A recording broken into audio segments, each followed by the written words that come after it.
Ladies and gentlemen, welcome back to another episode of Two in the Cooler. As always, we appreciate the support, following, subscribing, liking, commenting. Oh my gosh, all that great stuff. It's phenomenal. Thank you guys very much for that. Another great way to support the show is by buying some merch. And folks, this is not that cheap-ass merch you get from other shows or other places, okay, where they buy a bunch of super cheap shirts and sell them to you at insane prices just so they can make a bunch of money off of you, and then you get the shirt and it's cheap and it doesn't fit right and it shrinks in the wash. No. I'm not playing that shit. We're not doing that. I respect you, the listener, way too much for that to happen, okay? You can get top quality merchandise, t-shirts, hoodies, long sleeves, whatever you're looking for clothing wise, all at snackspot.se/creator/teespring.com.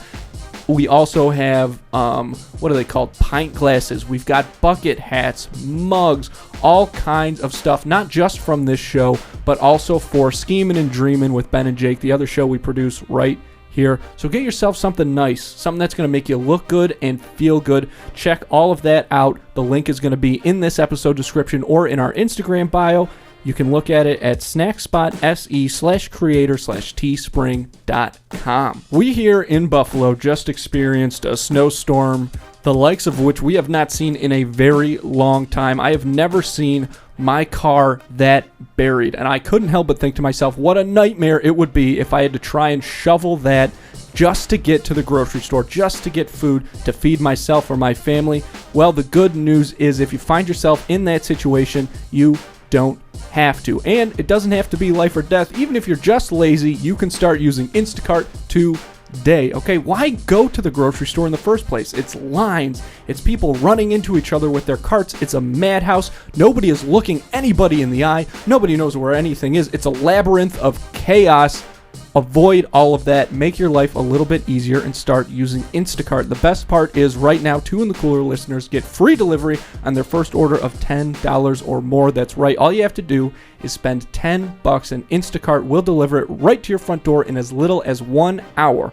All you need to do to get that deal is hit the link in the episode description. Start using Instacart today. And if you're interested in advertising on this show or our twin show, Schemin' and Dreamin', just email snackspotsports@gmail.com for how you can start reaching thousands of listeners in the Buffalo area and beyond. Folks, podcasting is a booming industry. That's no secret. Big companies are starting to find that out. Companies like State Farm, Tropicana, you name it. These large corporations are trying to get a piece of the podcasting pie, trying to get in on that podcast advertising money. And you know what? Fuck that, okay? It's time for the local businesses to start getting in on this, and there's no better way to do that than with us, honestly. So if you're interested, email us at snackspotsports@gmail.com. There's a lot of benefits to podcast advertising, and if you want to hear more about them, again, email us snackspotsports@gmail.com. That's how you like to start, huh? Yep. Just say the word. Yeah, I see you peeking. Well, because I know when the logo fades, that means it's time to get going. Yeah, you're locked in. But thanks for coming on, guys. We appreciate it. I know we had to reschedule, so we appreciate you guys coming in today as well. We got a lot to talk about, obviously. But there's only one place to start, and that is with the Bills game. Oh, I'm so glad he brought that up. Thank you. It had to. We just have to talk about this. If we don't, we're going to be thinking about it the whole time anyways. Yes. Were you guys at the game? I was there, yeah. Yeah. Great. I was like 40-yard line, 15 rows back. Mm-hmm. I remember the entire first half. Can you bring your mic just a little closer to you? I remember the entire first half. The second half is totally blacked out. But I rewatched it the next day, and it's amazing. Just as good the second time around. So good. Did it bring back any memories? Dude, I was so fucked up that like I don't remember the lineman catching the touchdown right in front of me. Like, how do you forget O'Doyle catches that touchdown right in front of you? I'm like, wow, that's news to me. Which is awesome. Big guy touchdowns are big guy touchdown. I'm sure I was having a great time. There's no memory of it, you know. Yeah, that's great. I was just there in spirit. Yeah. Me too. I mean, I was up. I was in the top bins. How was it down there? Was it cold? Were you?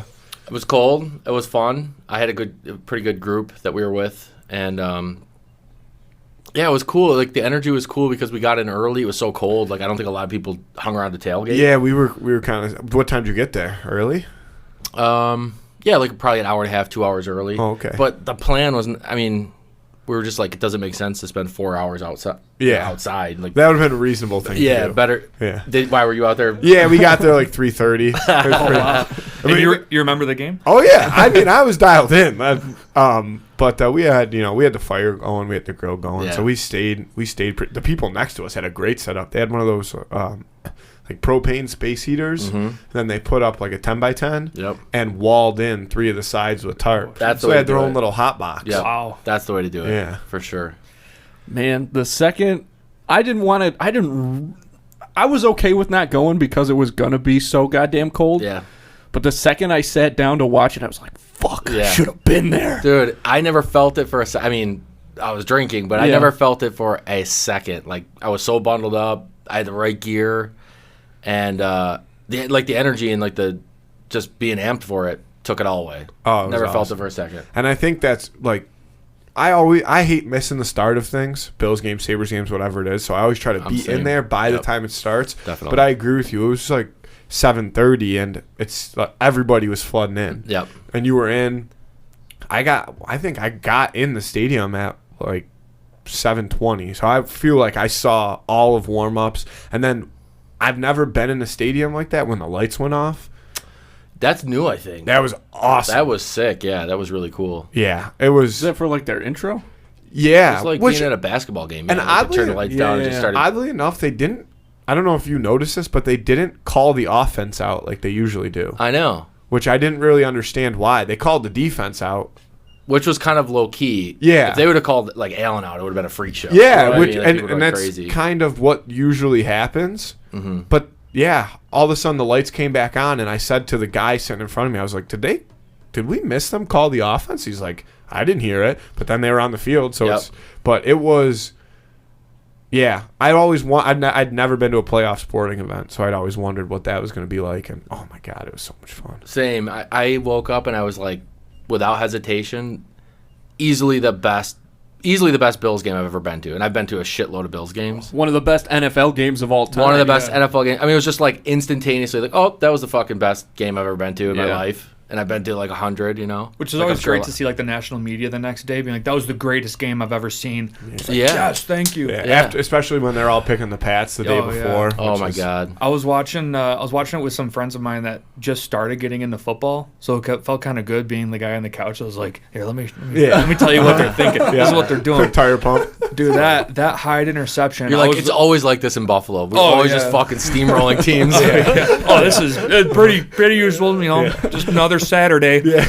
You know, when Hyde catches that pass, I was like, oh my, I was going nuts on the couch. I'm like, that's got to be the greatest play I've ever seen. That was incredible. And then for the press conference, when Poyer comes on, Poyer's like, that was the greatest thing I've ever seen in my life. I'm like, thank you. It really was awesome. I'm not just thinking that. That might be the play that I've replayed in my head the most yeah. amount of times. Because when they showed it in the wide on TV, it was like, wait, how did that just fucking happen? And then he just hits it so perfectly. The way the angle That doesn't make sense. The way the angle of the camera was, you see Hyde coming in. I was like, oh, he got beat. There's no way. It's dropping in the breadbasket. And then I didn't see the ball hit the ground. I'm like, no way he caught that. What a great catch. You know, it's like game recognized game. You know, that was a good catch. I'll give it up. I'd give it up for that. But then Hyde gets up at the ball. I was like, he did not pick that ball. I was going nuts. Oh my god. I thought it was a touchdown too. And then the cheers just kept going. I was like, what the fuck? There's a lot of Patriots fans here. And I was like, Right. they're like, interception, Micah Hyde. I'm like, there's no way. I don't get it. Did you have many Patriots fans around you down there? If there were, they were quiet, dude. We had I definitely not a lot, but enough probably in my specific side, because I was looking at the Patriots bench, so I was opposite side of the Bills, Yeah. like right at the 50 up top, and yeah, there was a good amount of them, and it was awesome. I mean, I was staying quiet, but people around me were definitely letting them have it, and it was the best. When they finally took the walk of shame and decided it was time to go home, it was people were just all the way down that aisle, that steep staircase out of the 300s, just getting fed. See, that's why I can't talk like that though, because like I always think about that. I'm like, I'm gonna be the one that be like, in your face, you suck, and then somehow they come back and it's like you got to eat your words, and I can't stomach my own words, so I'm like, I'll just not. Yeah, I'll just never forget stay the quiet. Christmas game. What year was that? That was like 2016. Yeah, we went and they were playing the Dolphins, and there was this Dolphins fan sitting in front of us for most of the game, and he was by himself, and everybody was like, "Fuck you, you got no friends," like all that shit. Yeah. And then the Dolphins won. towards the end of that game, it looked like we were going to take it, and I'm literally jumping up screaming, "We're going to win, we're going to win," and then... Oh, yeah. So I've talked shit before, too, and been like, fuck.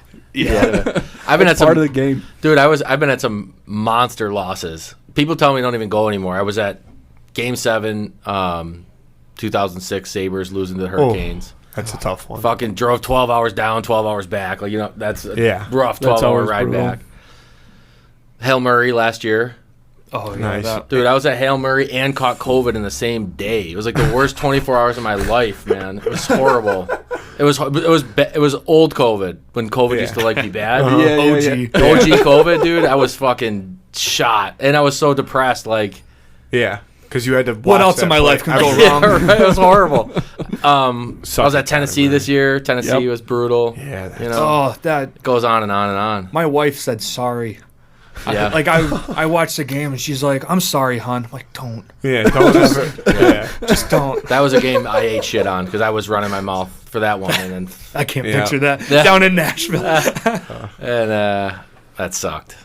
But speaking of the long history that we have had of people just shitting on Buffalo, the very first video on your YouTube page, the Origin Story YouTube page, is like this 45-second trailer that you guys made. Yeah. And it's got full VO of all these guys talking shit about Buffalo. And I remember watching that when it came out months ago and being like, oh, just having that, like, the same, a very similar feeling that I felt when watching the game this weekend. Like, fuck you. Yeah. You know what I mean? And it just reminded me of... you know the show Ballers, the HBO show Ballers? I don't think it's on anymore, but there was this character.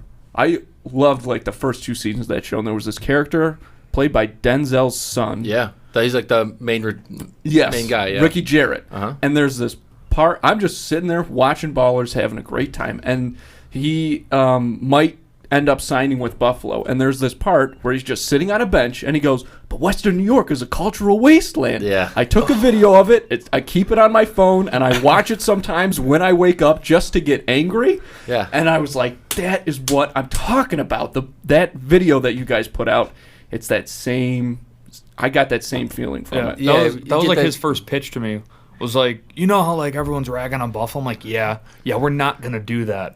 Yeah. You're you know right. that shit's coming all the time. Like anytime Buffalo's, mentioned on wherever, and we're like, obviously we're like, let's tell it a different way. Let's show some of these, some of these spots of Buffalo that are amazing, right? And there's only one obvious stupid narrative of Buffalo that keeps going on and on and on, and that's kind of where it all comes from. Like Origin Story, we're like, let's point the camera at and tell the story of like some of the heroes around here and some of the people that make it great. Like a lot of people know great restaurants, great business owners, but like where did they come from? Like where did like Bar-Bill come from? Like Jackrabbit, like where did all these like phenomenal places come from? Yeah. There's always been some crazy stories too. Yeah. Like ones I mean literally watching him go through like interviewing people and even him like getting like taken aback, like, wait, are you serious? That's actually what? Oh yeah. Like it's no big deal, because I think Buffalo doesn't have so much national recognition, and we're so mom and pop, so it's like, what are you going to talk about Buffalo? Like Applebee's? Buffalo Wild Wings. Like, get out of here. Nobody eats that trash. Right, dude. But like you have friends and family that come to Buffalo, and depending on who you know depends on where you go. Yeah. And all the cities I've been to just like around the country, and like knowing people like, oh, where are we gonna go? I don't know. What do you mean you don't know? Yeah. Where do you go to eat? And it's some chain. Mm-hmm. Like, get out of here. Like Right. you come to Buffalo and it's like, who's in your crowd? That's where you're going. Yeah. Right. You know? And if it was that bad, like, have you ever seen a city where people love it as much as people from Buffalo? Like, no bullshit. I'm not just trying to pump the tires.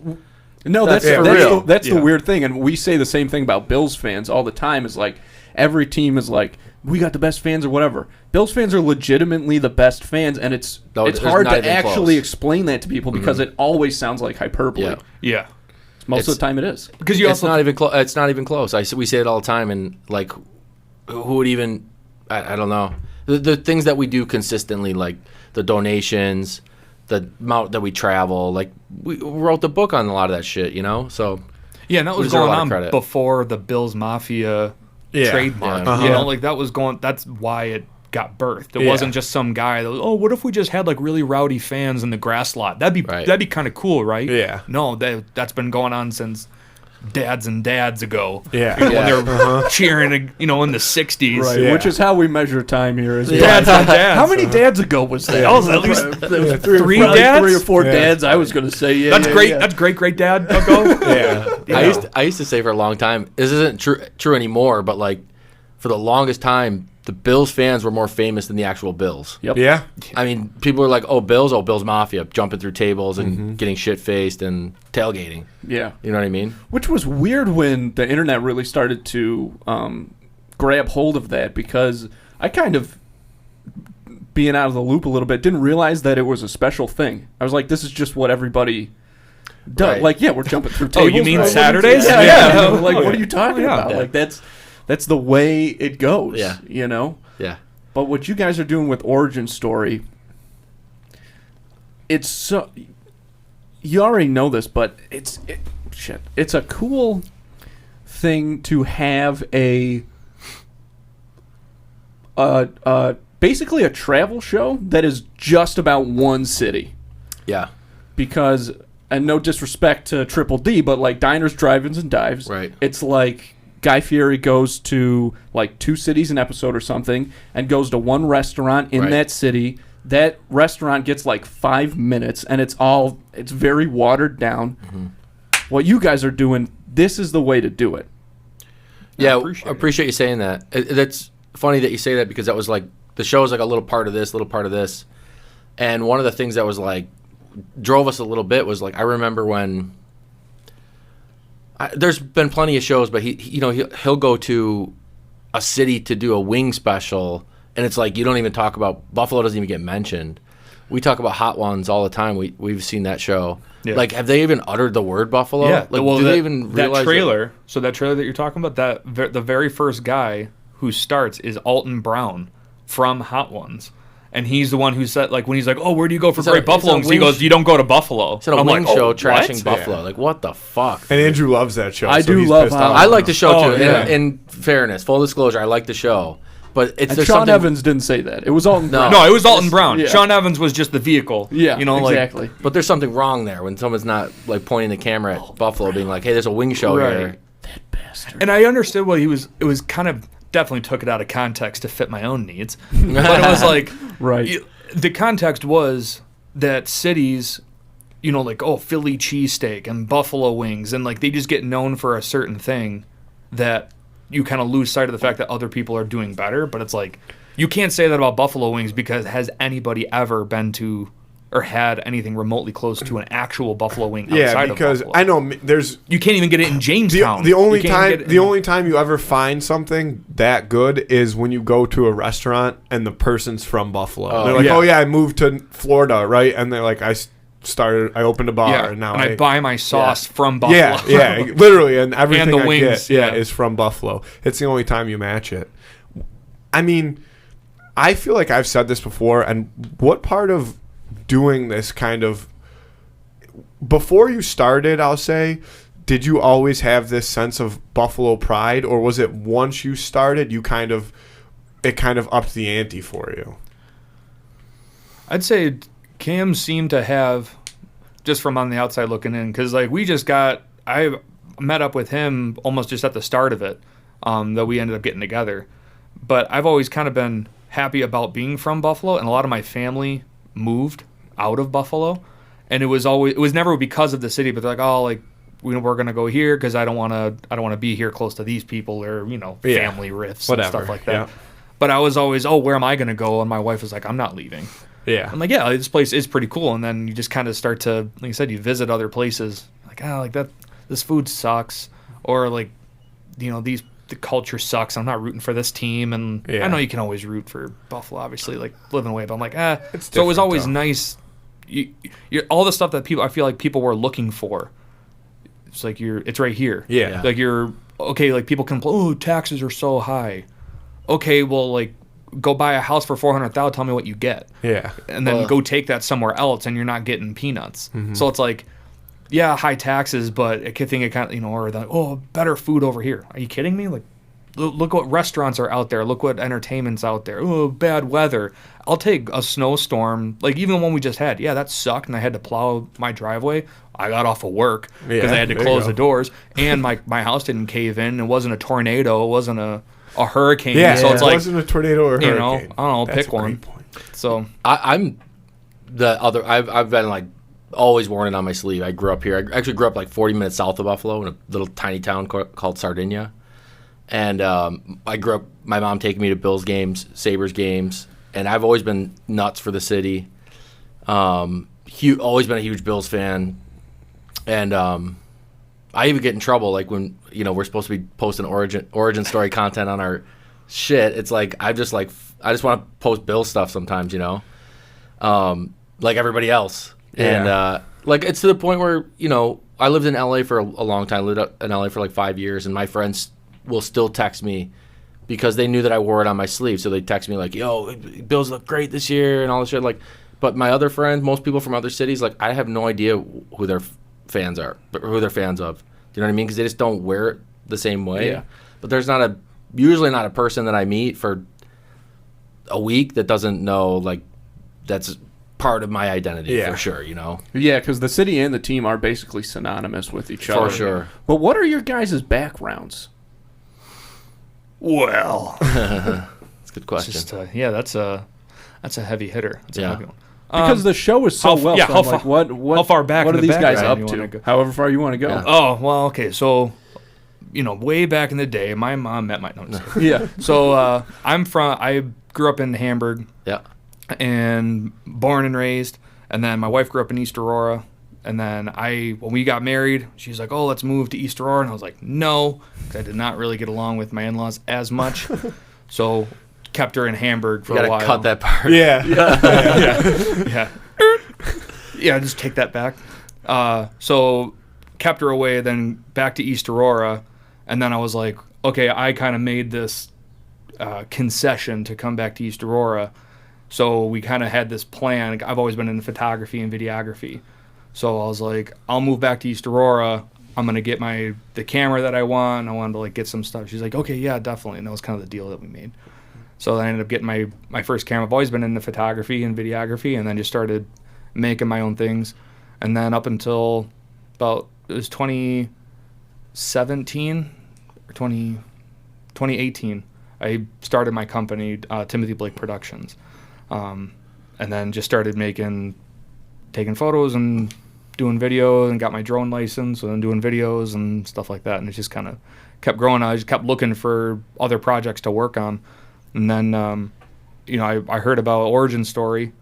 So I was like, oh, like I'll meet up with Cam and let's see what this is about, because I've always liked the YouTube and, liked Instagram. Like the YouTube, did you say? Yeah. Oh, you caught that? I forget, yeah. Yeah, the YouTube, the youth that are into the videos. Yeah, they like that. Yeah. So I was interested in that. I'm like, oh, this would be kind of cool. Like, let's work on this project. I didn't know in what stage the project was in, but he just had, and then I met up with him at Jackrabbit, which turned out to be our first episode. Yep. So I moved to LA a while back, and I was into acting and filmmaking, but mostly like acting. I went down there, got an agent. And what I realized is that it's really fucking hard to book things down there, and it's really hard. Like, you get a thing here or there, but it's really hard to make a living doing it. Which forces you to be like, well, I need to get creative myself, and I need to learn how to filmmake if I want to do stuff that interests me. I need to learn how to film make. So you kind of develop those skills over time doing that. And a friend of mine and myself, we wrote, produced, shot a movie down there that was that did okay. I mean, it got a write-up in Huffington Post. We had our little claims to fame. You know, went to a couple festivals, did well. And then I ended up moving back. I met my wife and ended up moving back, getting married, staying here. And really it was like, to be honest, I was sitting around. I didn't really have the bug to do any of that stuff anymore until really kind of COVID came around. And I was like, man, I'm bored and like I want to just, it's kind of like, gave me that feeling of like, if you want to do something, just do it. You know what I mean? Like you're only, like COVID made my life and everything and put it in perspective and made it feel like it's really kind of can be very short. And so therefore do what you want to do. So that kind of inspired me to get, I wasn't even on social media, like none, zero. So I literally was like, well, I know how to do this. Like I have it in my head. I know what we're going for here. And I know that it's not in Buffalo. And I know that people from Buffalo love Buffalo. So if it's done right, people will like it. And I literally put out a Craigslist ad. I was like, anybody who wants to shoot a TV show and who knows how to do it or has equipment and like wants to do that part of it, like we'll audition some people or we'll interview them. And Blake and a bunch of people came through, and Blake was like pretty much blew it away. And to be honest with you, credit to Blake, because if Blake didn't know as much, I mean, like what he knows is so far superior to what I know about that kind of stuff. Oh, when it comes to edit, like all the polish is all him. Like some of the ideas are mine, some of the ideas are him. But if it didn't look so good and it didn't come out the way we want it to all the time, we probably wouldn't still be doing it. You know what I mean? You guys probably feel the same way, right? Like it's not worth doing unless it's what you're going for. Yeah. Mm-hmm. Yeah, I will say the editing is incredibly engaging. Oh, thanks. That's what the first. I mean, obviously, I mentioned the first video you guys did, which is an unbelievable teaser. But the second that the Jack Rabbit episode starts, the first one, it's like, oh, what you? I mean, that locks people in right away. Yeah. That was actually him. So he actually came up with. I don't know if you remember that. What do you mean? Should have never said anything. I know, right? No, I was just pumping this guy up. Well, no, and it was one particular example. We're talking about the ideas, though. Like, we've both been kind of surprised with each other driving to and from shoots sometimes. And then, like, I think I have this idea. I'm like, oh, I don't know if Cam will go for it, or, like, I think this would be kind of cool. And then he'll say something. I'm like, yeah, I was literally having that same idea. Yeah. But we actually watched a couple different videos. And he's like, oh, like when we were first trying to figure out how we want the feel to be. So we're like, okay, yeah, let's roll with that. And I actually had a different intro song. And he was like, no. He goes, it needs to be kind of like this, like a little bit like hip-hoppy and whatever. I'm like, okay. So then I realized at that point that it was more music-driven. So I would always start with the soundtrack. And you were the one that was like, it's that song. Yeah. Because we were looking at it online. And you're like, that one. I was like, oh, yeah, okay, that sounds pretty good. Probably don't remember that. That's cool. I remember it differently, but thanks, like, man. It was that. Oh, I don't want to say how do you remember it. It's how I remember that was the way I remember it too. Yeah.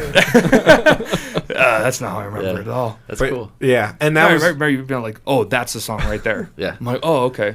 So I want to tell you guys that we're impressed with what you guys do too. I mean, you know, we think you guys are very original and you're funny and you don't take yourselves too seriously. And we've enjoyed watching you guys, and we reached out to you guys, and we're like, "Hey, we love your podcast. Like, we'll definitely put you on our show." And then you were nice enough to say, "Come on our show once." Well, I mean, sometimes it's like you see somebody for 10 seconds, like somebody will follow the Instagram or something, or they'll just come up in like my Explore feed or whatever. It's like, oh, that's somebody we're going to be sitting down at this table and talking to at some point. Is that funny? It's just the way it goes. At this point, we're basically used to it, but it's super fun. But what we were mentioning earlier about just doing something, if you have an idea, just getting it done. Yeah, that's what makes the difference.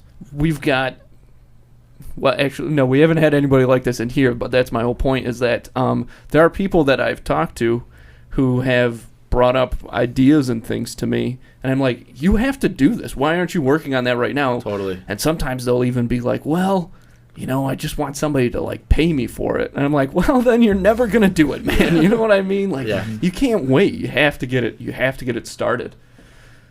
Maybe that's just ingrained in the spirit of the city. Is that something that you guys have come across with a lot of the business owners you've talked to? Yeah, I think so. Honestly, like, I can't say enough about the business owners that we've talked to. They've been incredible. I want to dish on them a little bit. I want to be like, this guy's a dick, and but no, they've all been great. I mean, they're all like, I wish we had a horror story, but we haven't. They're all like, they have that like entrepreneurial spirit, and they're like, they'll tell you. That was part of the reason that we wanted to kind of pull back the curtain on that is because they'll tell you about like, oh, do you believe, like Jackrabbit, for example, like they started their and Mr. Sizzles too. They started their businesses in the middle of a pandemic. We talk about like jumping through hoops and like shitting your pants about like, what will this restaurant even open? You know what I mean? But you just, like you say, you just keep pushing and you just keep taking the obstacles as they come. Yeah. One after another. If you can problem solve, you'll get there. I think that's the big thing too, realizing that they had okay, we want to do this. Yeah. And then, COVID, permits, whatever. And it was like, okay, well, how are we going to fix this? How are we going to fix that? Sizzles was talking about how they had the idea and they had everything going, and then it was like, the mandates kind of shut stuff down. So they're like, okay, well, how do we make it takeout? How do we make it to go? How do we? Yeah. And they're like, okay, well, we can start doing it this way. And then mandates lifted, and they're like, okay, great. How do we reopen? It was just like, you just taking things as they come, but it was never like a squash. Mm-hmm. It was like, we need to do this. And I think between, especially like Jackrabbit and Mr. Sizzles, both of them, especially Chris and Casey, were like, I don't want to keep doing this for other people. They've been in and around the restaurant game for so long. They're like, we have our ideas, and COVID actually almost put some of that into perspective. We're like, we're doing it now. Like, we're going to do this now, and it's just gonna sink or swim, Yeah. But we're gonna say we tried, and it's actually kind of funny. That's something that I actually told my wife when I first started. I was like, I would rather look back on 5 years and know that I tried and failed than look back on 5 years and be like, I really should have done that. Yeah, at least it's like, well, I crashed and burned, but at least I tried it. Yeah, some people just realize that too late. But especially that story of the guys from Jackrabbit talking about how they flew to Portland and then biked back. Yeah. That's fucking insane. I know. Isn't that crazy? But I think that's one of the reasons your show works so well and is going to... I think a lot of people are going to start to copy the format you guys have done because, like we talked about the old way, like the Diners, Drive-Ins, and Dives or whatever show, it's just not feasible now. Like, we say it to musicians mostly is like people become fans of things and people that they feel they know very intimately. And with the videos you guys are doing, you're sitting down with these business owners for, the videos are at least 10, 15 minutes long. People are actually getting to put a face to this business. Yeah. And it's uncensored. It makes a huge, huge difference. Yeah. That was one thing we tell everybody when we start the episode is like, we're ready to go, ready to call action. And we're like, it's not the news. Yeah. It's not the news. So, like, we're not some Channel 4 coming in and being like, no disrespect to Channel 4. Yeah. No. We love Channel 4, but if they want to come on our show, yeah, exactly. We're welcome. We do try to, it's an audience-driven show. I mean, we do promote businesses kind of indirectly, but we do want to, like, if it's not interesting to the audience, it's not going to go anywhere, right? Yeah. It's not a commercial. Mm-hmm. And our motto is like, anything to not be boring. Like, just don't be boring. Sure. So it's like you guys, you don't take yourselves that seriously and you let it fly a little bit. And it's like, I think that sometimes the owners enjoy it and they start to see the value now that we've put it out there of the value of like not asking them, well, how do you cook your burger? Like sometimes people don't really care. Sometimes they do, but like sometimes they don't really care. They'd rather know like who you are as a person. Yeah. And how you react in situations that are a little bit funky and funny. Yeah, that's the thing right now is people respond to personalities. Exactly. And I've never seen anything like your show that does that. Yeah. I keep going back to these, I don't know. It's just your show is so much better in relation to the old way of doing things. Thanks, man. You know what? I appreciate it, man. It's There you go. it's the travel show for the modern era, because even with a guy like Bourdain, right, who was great, Yeah. but he still was on CNN, Rest in peace. censored, absolutely, and his show was still confined by time. Yeah. That's just not how people consume content anymore. Right. Yeah.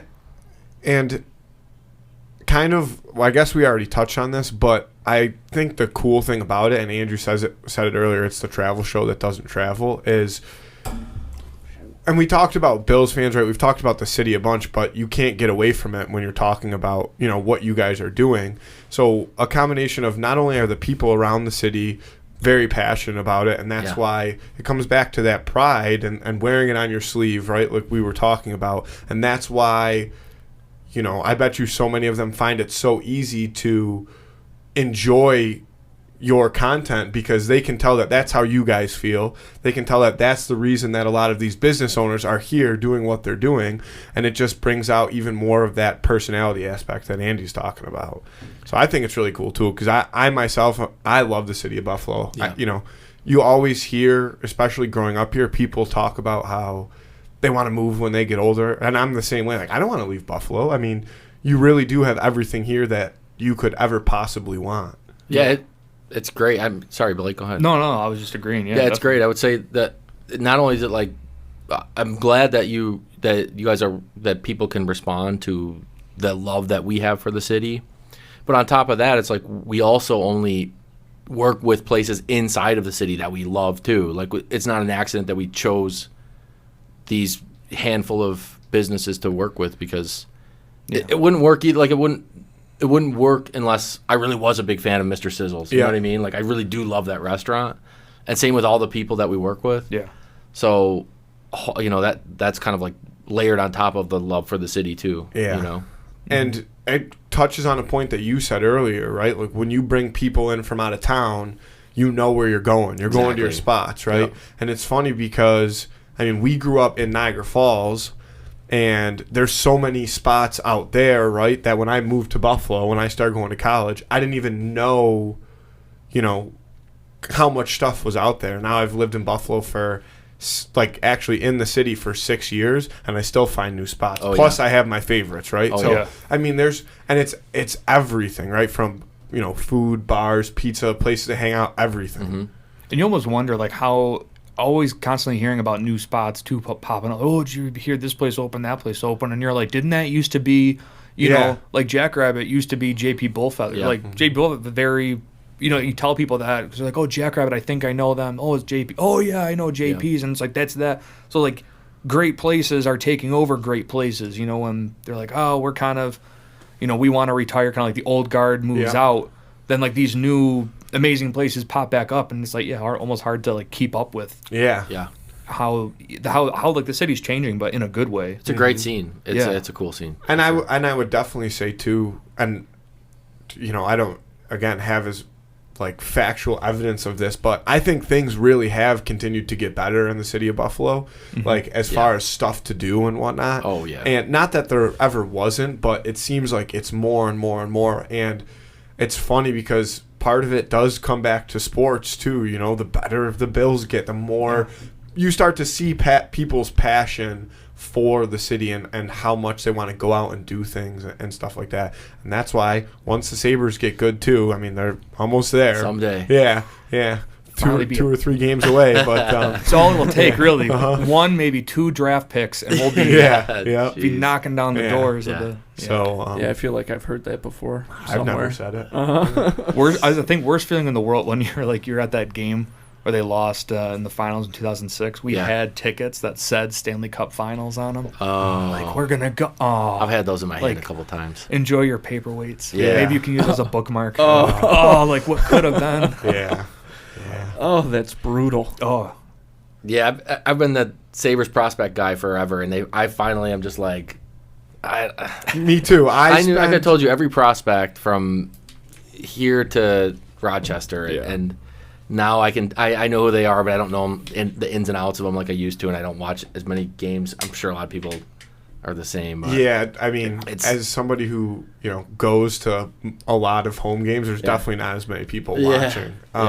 And I'm still that way, but that's just because I love hockey. Yeah. Like I used to be that way with every team in the NHL. Like I knew everything about every team, and it seems like because and I really do think it's almost time.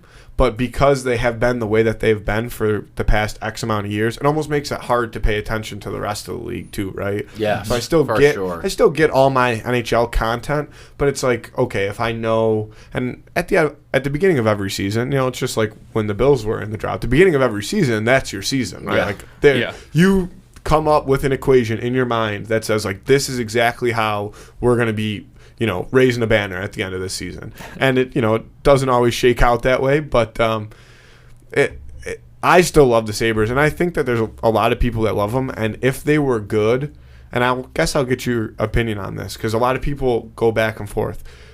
If the Sabres were good, do you think that their fan base would become as passionate as the Bills fan base? Yeah, because I've seen it before, and in 05, 06, like those years, it was crazy. I mean, it's at least comparable, maybe not quite, because maybe not quite what it is right now for the Bills, but it was damn close. And people, I remember, being in college and people used to text each other and be like, Derek Roy's down at Kohl's or something, and then the whole bar would fill up with 500 people trying to get in. So yeah, it could be there. I feel like they're so I miss them. I love the Sabres too, and I miss kind of like being as engaged as you are or were.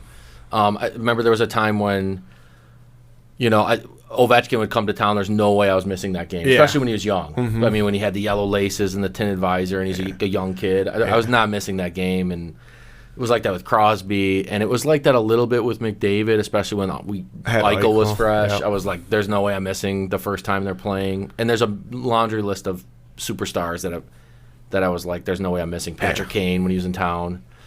But now it's like I've let that part of it go. Like I'm not as engaged with the league as much anymore either. Well, even like 2 years ago, I think it was 2 years ago, when they went on that 10-game win streak. Yes. I don't know if you remember that. Like, I remember being at some of those games, the San Jose game specifically. Yeah. They won in overtime, and Jeff Skinner scored in overtime. And I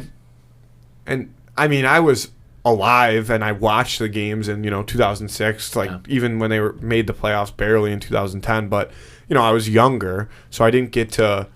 I would just get really mad, actually. Like, I remember in 2006 when they lost, I stormed up to my room and ripped every Sabres poster off my wall. God. Like bawling my eyes out. My dad was like, "You're a fucking moron." They broke my heart, Dad. Yeah. And I'm like snapping mini hockey sticks over my knee like it fucking means something to me. I asked the Sabres to the prom, and she said no. Yeah, literally. And and I see, I used to watch that Top Shelf for Mama Hides the Cookies video, remember? Oh, yeah. And they had the Better Days one. I used to watch it religiously. Mm-hmm. I was in that video actually. Really? The Better, that Better Days of course, Sabres the Google video. Dolls one, Because they did like a Gilbert Perreault camp at whatever it was at the time. It wasn't even first night. It was HSBC Arena still at the time. Right? Yep. Did I say that right? Yeah. And they shot like some footage of like all the like 4-year-olds in the hallway going onto the ice. So I made it in there. Nice. Wow. I hope everybody YouTubes that right now. I didn't know that. Fun fact about me. Yeah, search that. But like I remember seeing like the party in the plaza, and you go watch it and you go see wild. it. It looks unreal. It was wild, yeah. Mm-hmm. Like I wish, and I always said like once I was just in and finishing college and then out of college while I was still somewhat young, I wanted Buffalo sports teams to be good because I feel like it's just a party all the time. And now I'm getting that with the Bills, and I couldn't ask for anything more.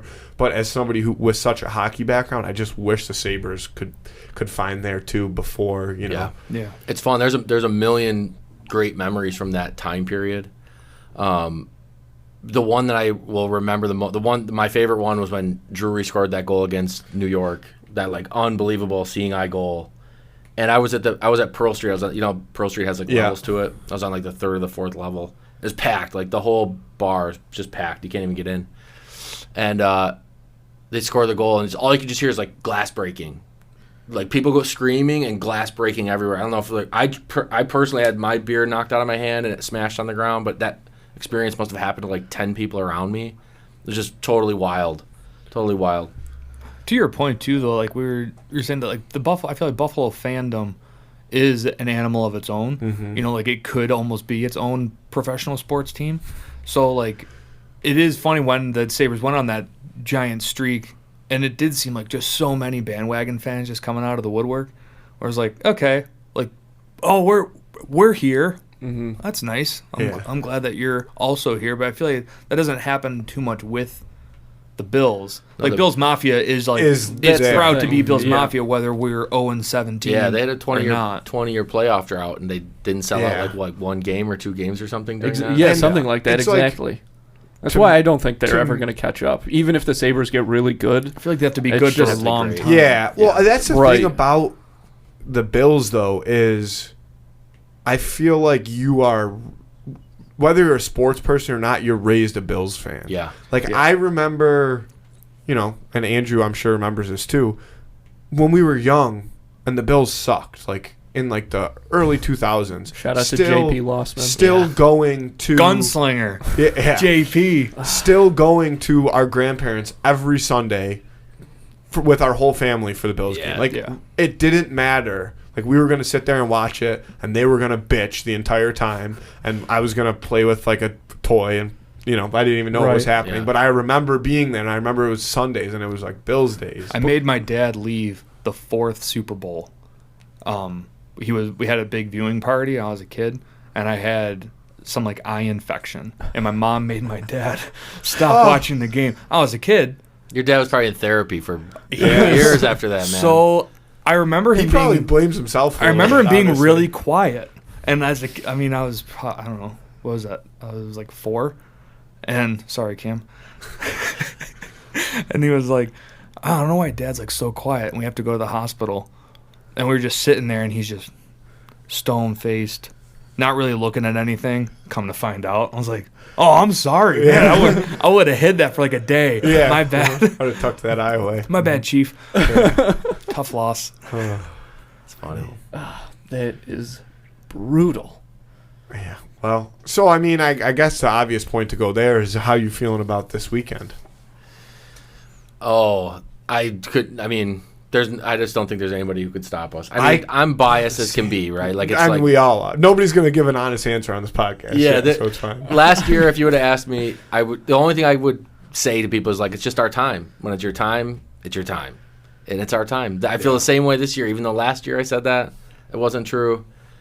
I don't know. I'm like, it goes back to like trash talking. I think subconsciously I just try to prepare myself for the worst. That I'm like, well, whatever. Yeah, but that's in our nature. Like, I care too much. Yeah. But even like against the Patriots, I was driving home. My wife was like, "Oh, so like you excited about the game?" I was like, "Oh yeah, I'm excited." She's like, "Well, how do you think they're gonna do?" I'm like, "I don't want to talk about it." I don't know. I'm like, I don't want to. I know what might happen, and I know what could happen. I know what should happen, but I know I also like I want to be prepared. And I just started going off on like this 20-minute rant of like, the Bills need to do this. They need to do this. This is what they need to do. But I'm like. Yeah, you know, and she also. And then she regrets asking. Yeah, I was just asking because like I didn't know if you wanted dinner. Good or bad? Yeah, good or bad was more right. So yay or nay? You know, shut up. Yeah, like, my bad. The game from earlier this year has got me feeling good. I'm in the same boat. I think I don't know, and I agree. I'm hanging on to that. A lot of I don't know how much like sports media you consume, but I consume all of it. Yeah, a lot. Yeah. And there was there has already been the conversation of like. Is that one? They were comparing it to when Michigan beat Ohio State this year. Yeah. I don't know if you guys are college football fans. Yeah, a little bit. I mean, they blew them out of the water. It was the first time Michigan, had a big win against Ohio State when it meant something, right? Mm-hmm. And then they go to the college football playoff because of it, and they get smacked. Mm-hmm. And it's like, well, did they kind of rise to that occasion, and it took everything out of them? And people are like, well, given the Bills passed with the Patriots, is that kind of what happened? I don't think so. I don't think so at all. No. I agree with you. The last 2 years, those rivalries felt different. Yeah. And I think that's the big thing. Because before, when the Bills would win, or when they beat the Patriots, it was like, no way they won. Mm-hmm. And now it's like, I can't believe they lost. Because whether you even look at paper or not, it's like, no, like there is just a a guard change in the AFC Yeah. East, Yeah. which feels good. So it was kind of like it'd be more disappointing. Not that typical Patriots beat us, like we couldn't eke out a win. It was like, what did you do to lose that game? There's no reason you should have lost. Well, and I was at the Monday night game too, and as somebody who's very superstitious, I was like, as the day went on Saturday, I was like, I don't. What if it's me? Like, should I go to this game? I was really talking about that, and on that point, my roommate always asks the question because he's not an idiot, but to talk about he is an idiot, but like in reference to the passion that Buffalo fans have, he always says like 4th and 1, you need it to win the Super Bowl. Would you rather take like a player from the Bills or like one of the drunkest people you can find in Highmark Stadium?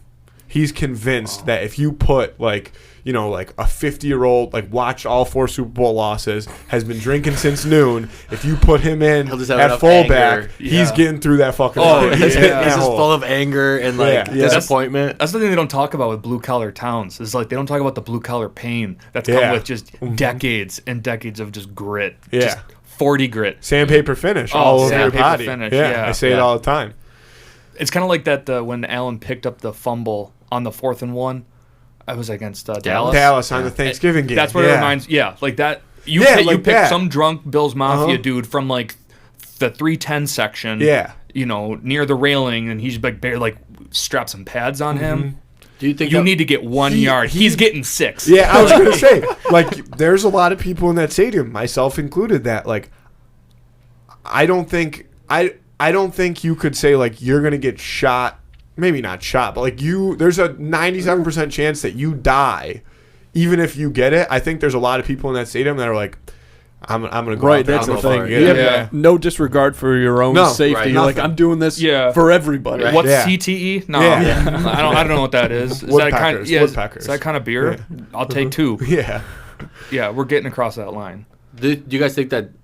For me personally, that Dallas game Thanksgiving 2 years ago. Yep. That was I was like, oh, we're for real. It was the Josh Allen game. Like it was the coming out party. Yeah, and you kind of saw, and they say this. It's well talked about now. He can kind of will himself to victory. Like he has that, and it fires me up. Like watching that shit is so awesome. Yeah. Even like. I don't know if you heard his post-game press conference when he talked about the touchdown to Dawson Knox, the one where he threw it away. Mm-hmm. He throws the ball away, and he said, he's like, I got up and I started running to the huddle, and I didn't know why, like, what was going on. Yeah, why there was no huddle. I turned around, and everybody's celebrating, and they're like, he caught the football. You can see it on his face. He's like, that was amazing. Well, and even the people, like guys on the radio that listened to his press conference were like, we thought that when he got up, he was injured because he just looked like he was kind of jogging away. He didn't look excited for the touchdown because he had no clue that it happened. You can see it in the replay. Like he's just kind of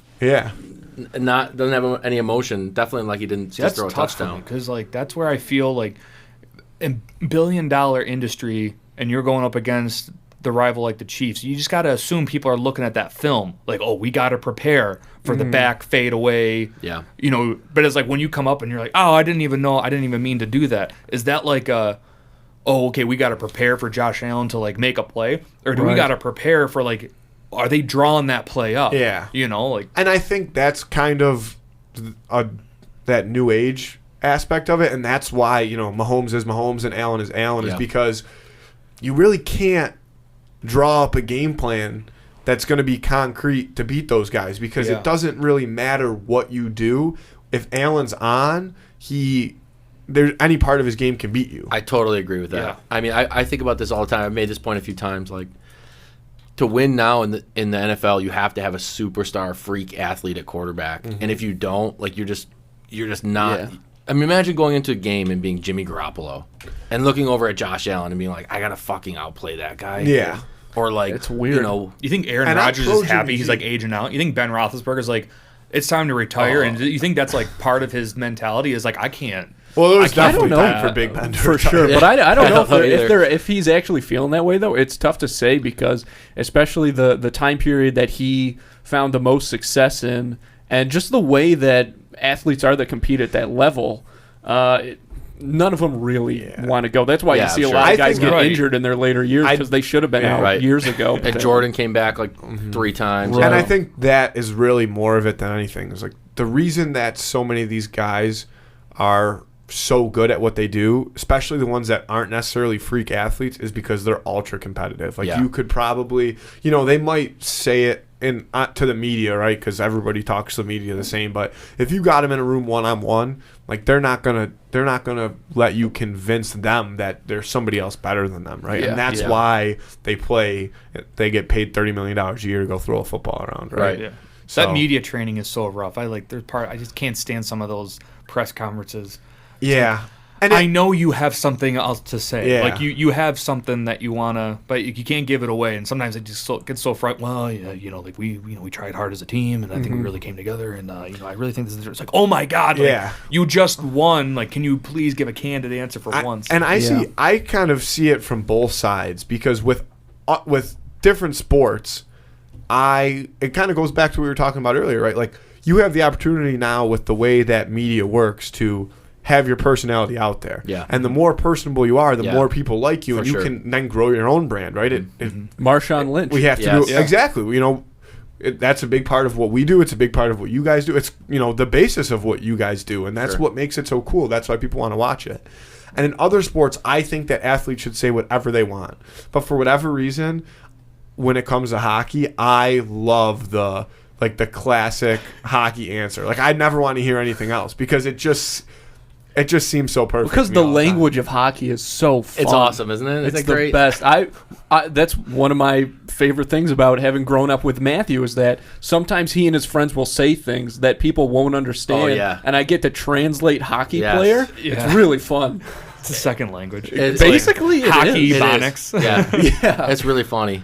I think that if hockey wants to increase their market share, they do one simple thing. They have one NHL ticket, and it's mic'd and uncensored.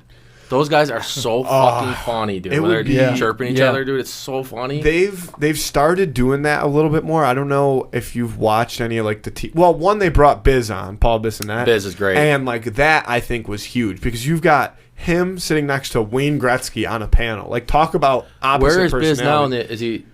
I mean, I always watch him and Whitney. Yeah, on Spin Chiclet. So Yeah. he works for TNT, because he was He with the does now. Coyotes, but he works I for didn't the know that. TNT broadcast. So That's funny. And it's him.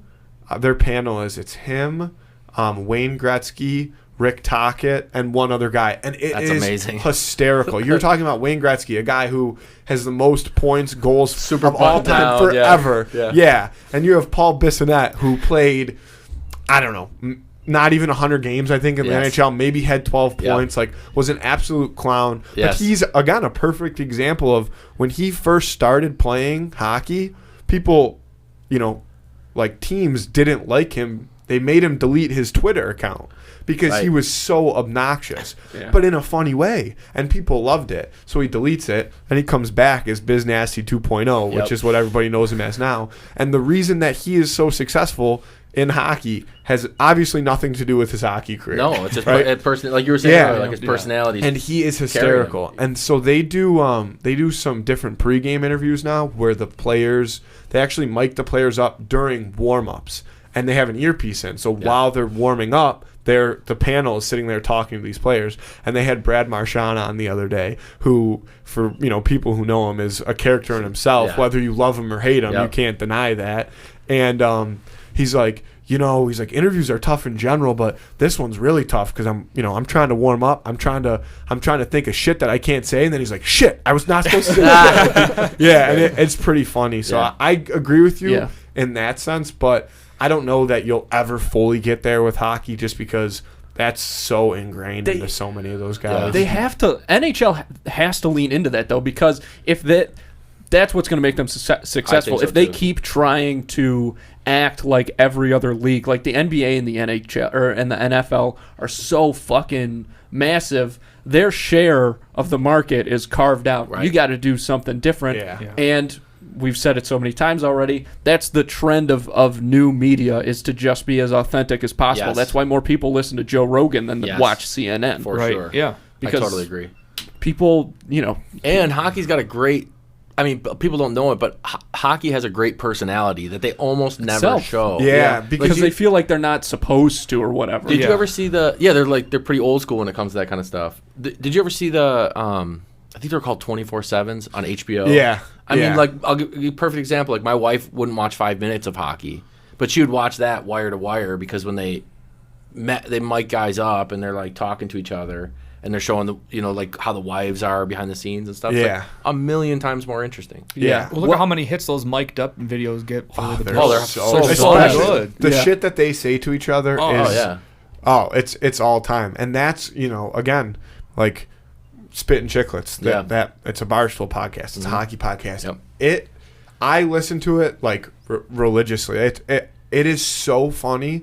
And not only do they do a great job of talking about current hockey, but they do that. They bring guys on, some new, but they try to go after a lot of retired guys because they're not in the league anymore. They'll come on and let it fly. Yep. And they tell these stories and like the pranks they used to pull on each other and the shit that they would say to each other. And it's just so funny. It's unbelievable. Like, yeah. That's what I like about doing that now is Peters. Andrew Peters is like doing that with Rivet now. Yeah, and his podcast is like he's just letting it fly. Yeah, and it's great. It's like way better than whatever the show. I don't remember what it was. Yeah, but if they can get the league to express that culture more outwardly, I think especially because what you said about NFL quarterbacks and that being kind of what you need now is like a freak athlete. Mm-hmm. That is definitely going to continue, and it's going to make the NFL a little bit more like the NBA, where you need star-driven. Exactly, completely star-driven. Build your dream team. And in that case, the NHL with that personality is only going to stand out more. Right. We need to call them. Because I'm worried about them now because they need to do this. And you got them on your contacts, right? Yeah. The NHL. The NHL. Mr. Gary. NHL. They're next door to the YouTube. Gary, I'm sure he would take that call. Yep. And NHL's a little behind the 8 ball too because, I mean, NBA you can see every player, you can see their face. The NFL is a huge thing. Like, people just know who NFL players are. Mm-hmm. Jerseys, helmets, it doesn't matter. The NHL, like, every guy to the novice fan, they all look the same. Yeah. And if you're a novice fan, you can't tell really who's better. I mean, you could tell instantly, like, oh, this guy's, he's like first power play, right? My wife would be like, he looks just like that guy. I don't know who the fuck he is. Yeah. You know what I mean? What makes him so special? Right. Yeah. Right. I mean, there's a lot of things. The other thing, is it is such an expensive sport to play. Sure. And that is the biggest way to get fans is to get people who play it, right? Yes. And I mean, there's a lot of different things. I do agree that, there's more that can be done, but and not a lot of people know this, and mostly because you're right, the NFL and the NBA are so big that they'll never be caught. But the NHL, pre-COVID had been growing, and becoming very successful. Now, COVID obviously fucked up a lot of shit for everybody, specifically the NHL. The NHL is the only professional sport of the 4 major sports that is gate driven, right? So the majority of the revenue comes from ticket sales, which is obviously not a good thing when you can't have any fans in the arena. So, I mean, you're talking about a major setback there that will take the NHL longer than almost anybody to recover because, I mean, it's billions of dollars you're losing out on. And then, what the players want to play. So then you have things in place that allow the league to keep playing, but eventually the players are going to have to pay back the owners for kind of letting them play. It's all sorts of crazy, I guess. But I mean, they're growing in different states. They're making moves. They're trying to make the game more affordable, get more people involved. Yeah. They're doing well in cities that I never would have thought they did because I remember when they expanded to like Florida. And it was just like a nightmare. And Carolina at first was bad. Tampa at first was no picnic. And Arizona, the Coyotes, like they're basically owned by the league now, right? Yeah, they're still struggling. I mean, the thing with it's funny you brought this up. I'm curious to see what happens because Tampa has been so successful that their fan base went through the roof. Yeah. And Florida in general, I feel like you get all of the a lot of Northerners that end up moving down there Right. that have hockey interests, so that helps. And then now that the Panthers are so good too, and that rivalry is so good, Florida's booming with hockey. Yeah. Well, they're getting better at expanding in general. I mean, Yeah. your Vegas, Yes, I mean your Seattle. Portland. Yeah, I mean Seattle, and then Nashville. Yeah, like, I mean amazing hockey town. So. Nashville's another one of those cities that I've actually never been to Nashville. I know you were at the game. Yeah. I know For the first time, I was everybody there. and their brother that was either at the game or has been to a previous game. Yep. One of my really good friends lives down there now. That's just a booming area. Yeah. Like you can't mess with anything you put down there No. right now. I'd have to assume. No, the market down there is amazing. By the way, when I was down there for the football game, I don't know who the fuck was in Buffalo because it was literally like a million Bills fans. Like when we were walking home from bars at night, I was there for 5 nights just partying. You would get carried off by like seas of people. Like the sidewalks are only so wide, and the width of the people walking was this wide. Yeah. And it was moving like a river. It was like crazy. It was all red, white, and blue. Yeah. I mean, I know a lot of people that were going and couldn't even get tickets to the game, but were going to Nashville. There was, you know how like it's a big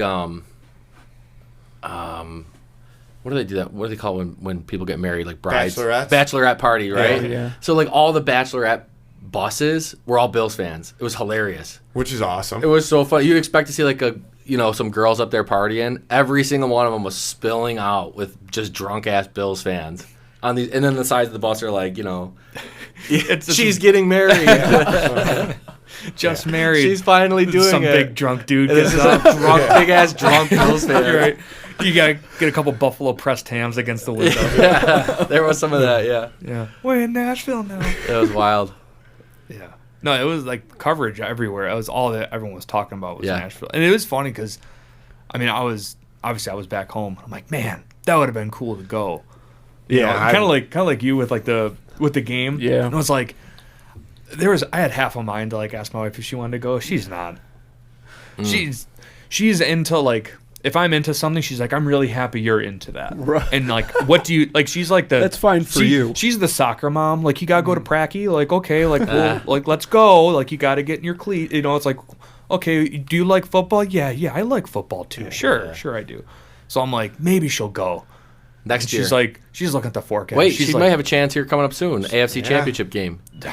Yeah, You can talk her into it. like, hey, I think you should go. She was looking at. She's like, single digits. Like, she's like, no, I'm not. I can't do single digits. I was like, what if that might just be wind chill. Like we might be looking at like 12, maybe 13, degrees outside. And she's like, no. Like it's like $30 because she's also cheap. So I'm trying to like appeal to her pocketbook, and she's like, no. I'm like, all right, let's go to my buddy's house.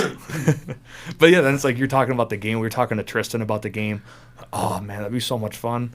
Yeah. Did you hook up with Tristan while you were there? Tristan the Bill Streaker? Yeah. Shout out to Tristan. Oh, you mean Tristan the Bill Streaker? Senior Wiener? What was he in? Was he in Nashville? No, we're talking about this last week. Yeah. Saturday. Oh, I don't know. I think he was there. I think he was okay. doing something else. Oh, okay, I thought he was going. My head was still in Nashville there. Yeah. He's still stuck in Nashville. He's still singing. Yeah. I hear that happens, Yeah. It does. But Something in the water. Your video with him, which has not come out yet. Yeah.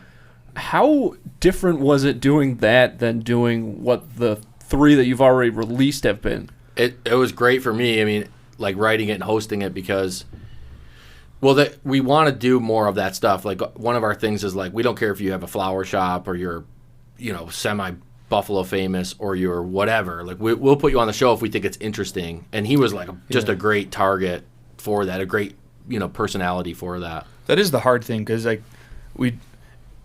thinking of like the guests that we want to or the people that we want to feature. It is kind of like a how interesting is your story kind of thing because like we've had a few people reach out and we're like, oh, like I think you should feature me, and I was like, oh, like that's a really interesting story. I just don't know how to tell that story yet, kind of thing. Yeah. But with Tristan, it was, oh no, like this is hilarious. Yeah, I Right. personally always wondered, like, I mean, you see him come out on the field and you see him do the streak, but I always wonder, like, what is going through your? When did this start? How did you take your clothes off? Like, what was the escape route? Did you have one? Yeah, Like, and that's the question for every. I've always wondered from How did every it happen? streaker, Yeah, like how. because I think about it all the time. Like, you know, when somebody's like, "Oh, like, yo, you should streak." What is it that makes you go like, "Yeah, I should fucking do this right now"? Yeah, I totally should. That's a good idea. You guys see this episode, though. Yeah. Yeah. Well, I mean, It's good. yeah. I mean, I don't want to spoil it too much, but I definitely ask him. We talk about his dick a lot. Let's put it that way. Yeah, right? yeah. Well, I think main it's kind topic- of you With a streaker, main topic conversation, kind of below the belt. Yeah, Yeah, we're talking right, about. yeah. But we do talk a lot about what's going on in his head. Yeah, The like, upper well, one. yeah, Do you most factor of in? it- Do you factor in the temperature? Like how Yeah, like there nobody was- was streaking on there was a lot of Saturday. I can how tell you that. cold For was free. it? Yeah, like Yeah. what do you do with your clothes? Like what Yeah. are you thinking about before you take that leap? How far you think you're gonna go? Yeah. How far in the future are you thinking of? Yeah. I You know, mean, and it was- probably not that far. I'll tell you Yeah, what. right. Some of those answers were like, "Are you serious?" Yeah. You know, it's like okay, like would not have pegged it. Yeah, I tell him this all the time. Is like, because I was always a fan of his, and now we're like buddies. You know, we talk often. Dude, watching them, this was the best part of this episode was watching them bro out. Yeah, yeah. I mean, it was like, I love okay, him. we got to He's great, get man. we got I to get love some him. B-roll of this. He's like, oh yeah, absolutely. We did. We shot it at Masuda Chow's, and it was like, dude, we got to play like a game because I got an arcade upstairs. Yeah. Okay, what are you gonna play, dude? I got B-roll. He's like, oh, like get some B-roll of us playing like Street Fighter and The Simpsons. I'm like, okay. And that lasted about 30 seconds. They are locked in, engaged. Yeah. They're button mashing. They're burrowing. We're like, oh, let's go like feature the pink staircase. Dude, it was like two kids like going to Disney That World. was fun. Like, let's go on this ride. Let's go on this ride. It was so funny. But I tell him all the time, like, it was like after you, the Bills were good. I don't know if Yeah. that's a coincidence or you were like a good omen, but you put it in context, like they were getting shit kicked by the Saints, and like I think he told me the We very beat next them, or they beat us 47-17. 47-10 or something. What like that, did we yeah. just beat the 47-17? Yeah, Something like that. Yeah, Some magical number. and then after that, it was like. I think Peterman did his thing right after, and then Bills made the Super Bowl. I The will. playoffs. In my mind, Bills made the playoffs like kind of that was the drought. unexpectedly, and then, so it was and then our next year, Super Bowl. Bills are Yeah. amazing. Yeah, That was our Super Bowl. But Yeah. we ended the drought. yeah. Yeah. Seriously. We tapped the Craig. I know. And it really was. Shout out to Andy Dalton. You shout out to Andy Dalton. I'll dude. I'll never forget that. That guy's The ginger death. Yeah. he's just amazing. Yeah. So before we go any further, I think we should do the Who Would Win of the Week. I think it's about that time. Okay. What do you all say, right. Andy? Sure, we can go, but I definitely want to get back. Yes. Okay. Who would win of the week this week is Newman from Seinfeld versus Seth from Superbad, which is Jonah Hill's character, which I have to remind myself because if you say Seth in Superbad, I think Seth Rogen. Seth Rogen, Yeah. But it's not. Yes. It's Jonah Hill, Jonah The Hill's character. character, Yes. yes. Named Seth. V. Newman. Shout out to Wayne Knight, also. Yeah. Phenomenal actor. He's Does great. not get You're enough talking two credit. characters. Yeah. Well, that's actually kind of good because Wayne Knight dropped a bunch of weight. So like, He he's a little did. bit more I spry. think they're talking. as Wayne I Knight, think they're but talking Newman- Newman in his prime. Yeah, but yeah. like Prime Newman, Newman. We're same, talking similar Newman. physiques. like 92 Newman. Newman Yep. and Seth. Newman. You know, Yeah. similar physiques. Is there food involved? Or is it- it's just In a fight to the death. in like you're talking cage match. I think so. I kind of imagine what like they're both in line at a supermarket, and Newman like Honey ham. cuts Seth, right, and he tries to like be a scumbag, not scumbag, but be Newman about it, like Right. not look back, and he's just like real kind of nonchalant about it, and Seth's like, yo, what the fuck, fat ass, like Yeah. says, you know, something like, And then it's on. and then and then Yeah. they're both Okay. yeah. That's kind of how I imagine it starting. And I think with that being said, neither of them have a lot of time. Not a lot of planning goes into this. Like, You're right. just It's kind definitely of- all emotional. Yeah. I would say like the first category that comes to my mind is like they're both smart and they're both conniving. Right. And it's almost a tie there. Yeah. Devious was the Devious. word. Yes, Yeah. devious, definitely. Yeah, they're definitely gonna. There's some wits there. They're both looking for like But a you- weapon or an edge or something like that. Yeah, I think. Who do I'm you leaning- think is like stronger? I think Newman is stronger, but I think Seth. He's carrying those mailbags. Yeah. Yeah, he's kind of got that old man strength. And he was Yeah. like he's walking like he's not Yeah. driving the truck. right. To me though, I think Newman tries to kind of mentally put him in a pretzel before things start, right? Like think tries to kind of not talk himself up, but make Seth think that, like, oh, he might be in trouble. Oh, right. Whereas I don't think that. I think that's Newman's strategy without knowing Seth. I don't think that necessarily affects Seth. I think Seth is still in that kind of like just saying shit to say shit. Like, I think Seth's a survivalist. yeah, and I think that He's had to deal with a lot of crap. Seth has? Oh, yeah. He's a high school kid. Dude, he got period blood on him. yeah, Do you know how hard He got it'd be to bled be a on. mailman in New York City, though? That you're going to see some shit. yeah, but Some hypodermics in the mailbag. But sneaky, I do think that Newman is like kind of a pussy. I don't know if that's incorrect. Well, here's the thing. Both of these guys are going to go right up to the point where they really think they're going to be in some physical danger. They're going to talk that shit all the way up until it's like, okay, somebody's going to start swinging, run. Yeah. It's all. So you think it's all, who can get the first punch in, really? Well, I think Basic, well, it's Because all, they're going to be bumping bellies, Yeah. getting in each other's face, until all of a sudden you're like, it's all literal push comes I to imagine- It's all shove. chest Yeah. thumping. like it starts at it's chest thumping, and then it's kind of a little bit of a slap fight, and then maybe Right. Newman trips over like a stand that has some like Slips on a individual honey bags of mustard chip packet. of it, Yeah. and then Seth like puts his ball sack in his face, Yeah. and then Newman has like a heart attack, and Seth Yeah, wins. I think Seth takes it. I- I think because Newman's wily. I go. That's They're the both thing. wily. Yeah. I think I would give it to Seth too because of that one scene with Franco's brother where he's like, what does he say to him? Fuck. He's like, that was like fucking 8 years ago, man. But he was, yeah. but he was in his face, like he Remember was. when you pissed your pants? Yeah, remember when you pissed your Third pants? grade? Those are fucking 3 years ago, man. Yeah. But who was in the driver's seat there? Seth. Right, Like he backed him right. down. So I think Seth Yeah. has a little bit more edge. So and Newman's a total pussy. And I That's what I'm don't- saying. I think he's a yeah. survivalist. So I think if Yeah. push came to shove, I bet Newman, because like Newman always tries to outwit Jerry, but Yeah. Sometimes leaves himself open. But Yeah. at the same time, like there is that one episode specifically where, and I don't know if you guys will remember it. I know Andy will, where that dog won't stop barking outside of Elaine's apartment, Yeah. Oh, yeah.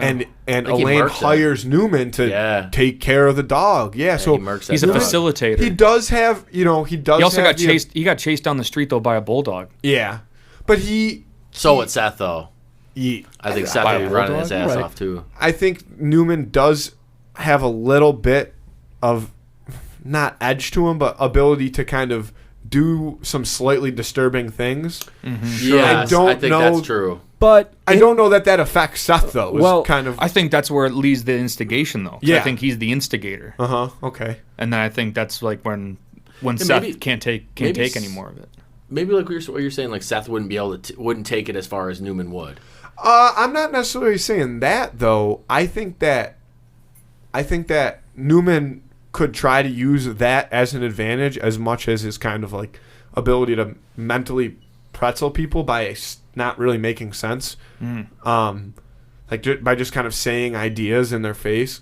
So I think he does that and then maybe tries to take it to a bit of a darker place, but I don't know that affects Seth. Like I think Seth is okay with it going to a dark place. Yeah. Yeah. Well, I think Seth's going to take it to a place even darker. Both of these guys are sinister guys, but Newman is not used to getting that type of is not getting used to getting used. He more try. when he usually What was that about gets- mental pretzel? he's not used to being talked to that way by a kid. Disrespected. Disrespected Yeah. by somebody that is Seth's The youth. age. And Newman comes from a world where people probably are not going to rub their balls on your forehead. That's Seth's whole bag. I don't know. You're friends with Kramer. You got to expect some of that. But Yeah. using the And the Bob dog Sacramento, example, you know Bob Sacramento. Well, Bob Sacramento, that's a whole different situation. Absolutely, he'll shit on your chest at the drop of a hat. But with the dog example, the way that Newman goes about that is very. I was just thinking of Bob Sacramento. Thanks for that. But he's very analytical about that, and there's obviously kind of a play on The Godfather in that episode. There's rules there. even though he's doing something Yeah. illegal. There's no rules in Superbad. Yeah, There's no right. rules that Seth abides to. And when you're dealing with something like that, it's Seth all the way. Yeah, I think so. He's going to be thrown for a loop mentally. I think he does Sure. have the mental edge, maybe. But look, Newman, at the end of the day, he comes from a sitcom world, and Seth That's does a bit not. dark. That's dark. Right. Dark comedy. humor. Yeah, Yeah. yeah. And anything's possible. Dark humor. Yeah. So I'm all in on Seth. Yeah. Yeah, I'll we're take I'm locking going to it go in. Seth, too. Yeah. Yeah. And a better character overall, in my opinion. Really? Funnier Wow. Yeah. Now there's a fight to the death. Yeah. I mean, there's tough to I bet say. you there's some people who back. A lot of people are going to back Newman in this one. Yeah. Newman, see, Seinfeld has all the respect in the world. Yeah. Seth has All the more respect in the pedigree. world. But Newman was a fringe character, but he was great. He was a great niche character. you think they expected his character to do that well? I know the producers didn't expect Kramer to do so well. Yeah. I think that I would have to say that there's probably every character in that show, every main character in that show has their own niche group of fans who thinks Yeah. that they're the best character in the show. Oh, yeah. Definitely. Yeah, by far. It's amazing. How far down do you think Seinfeld is compared to the rest of the cast? I would say I Because don't think he's number one. No, I don't think Seinfeld makes top 3. I would say that George and Kramer. Yeah. are George is probably- number one. George The has got to be number one. Yeah, Yeah, one for and sure. 2. Yeah, I guess so. I think that Frank Costanza, Yeah. 100%. Yep. I We're think- talking main cast, but that's kind of the beauty of that show is that Jerry's the facilitator Yeah. most Yeah. of the time. And it does still seem like he's the one who's in control of himself more than everybody else. For sure. That's what's kind of like gives it that contrast is like he's got his shit together. Yeah. His Yeah. apartment's He's all clean. He's balanced. always, he has pays his Everything bills. balances out. Yeah, exactly. He kind of has a job. Like, well, he does, but you know what I mean? Kind of, yeah. Sort of has a job that can just Yeah. get him money that he doesn't have to, you don't have to film him at an Yeah. office. His relationships end on his terms. Yeah. Right. Yeah. It's usually not him ending them. Which and is why he still works as the titular character. right. Because Right. it does seem like everything's happening around him, everything even else is though going all wild. that stuff is more interesting than he often is. Yeah. Well, all right. Well, before love we that get show. too off task, that's a clean sweep for Seth. Vote on that on our Instagram on Friday. Who would win of the week? Seth from Superbad versus Newman. Newman from Seinfeld. Yes. Sorry. Boom. But I wouldn't be surprised that's going to be tight. I wouldn't be surprised if we got overturned there. Oh, Even yeah, though it was for sure. unanimous. Well, who did we do last week? Last week was the Joker versus Antonio Brown. Yeah, I saw that. Who ended up winning that? I can't remember. One and the same. Which Joker? One in the same. Jared Leto. Yeah. Looked like. Jared No, Leto's? no. No, it was like comic Joker. Yeah, it was comic- like Oh, yeah. Like Killing Joke Joker? Yeah. Because, I mean, that guy's... Yeah. Poof. Who won? I'm not sure who won the Instagram on the show, poll. I the can't Joker remember. won. Man. No, on the show. No, we Antonio picked Brown Antonio won. Brown on the Yeah, show. but I Really? think I voted for the Joker accidentally. When I click through them, and I probably shouldn't do this, sometimes because they pop up on my phone, and sometimes I see them on my personal account, and I'm like, oh, like I want to know who's winning, and I just click, and then I'm like, oh shit, I didn't vote for that person on the show. Yeah. Sometimes that's good. So I You get that skew the knee-jerk vote. reaction, though. Yeah. I mean, if you got that knee-jerk, Well, Joker versus Brown, yeah. that's like... I don't know if you guys saw, but for the first time ever, we did tournament style to Yeah. end the Oh, new Yeah, year. I love the bracket style. Yeah, that and it great. was it definitely made There were you- some ones I disagreed with, and I was like, okay.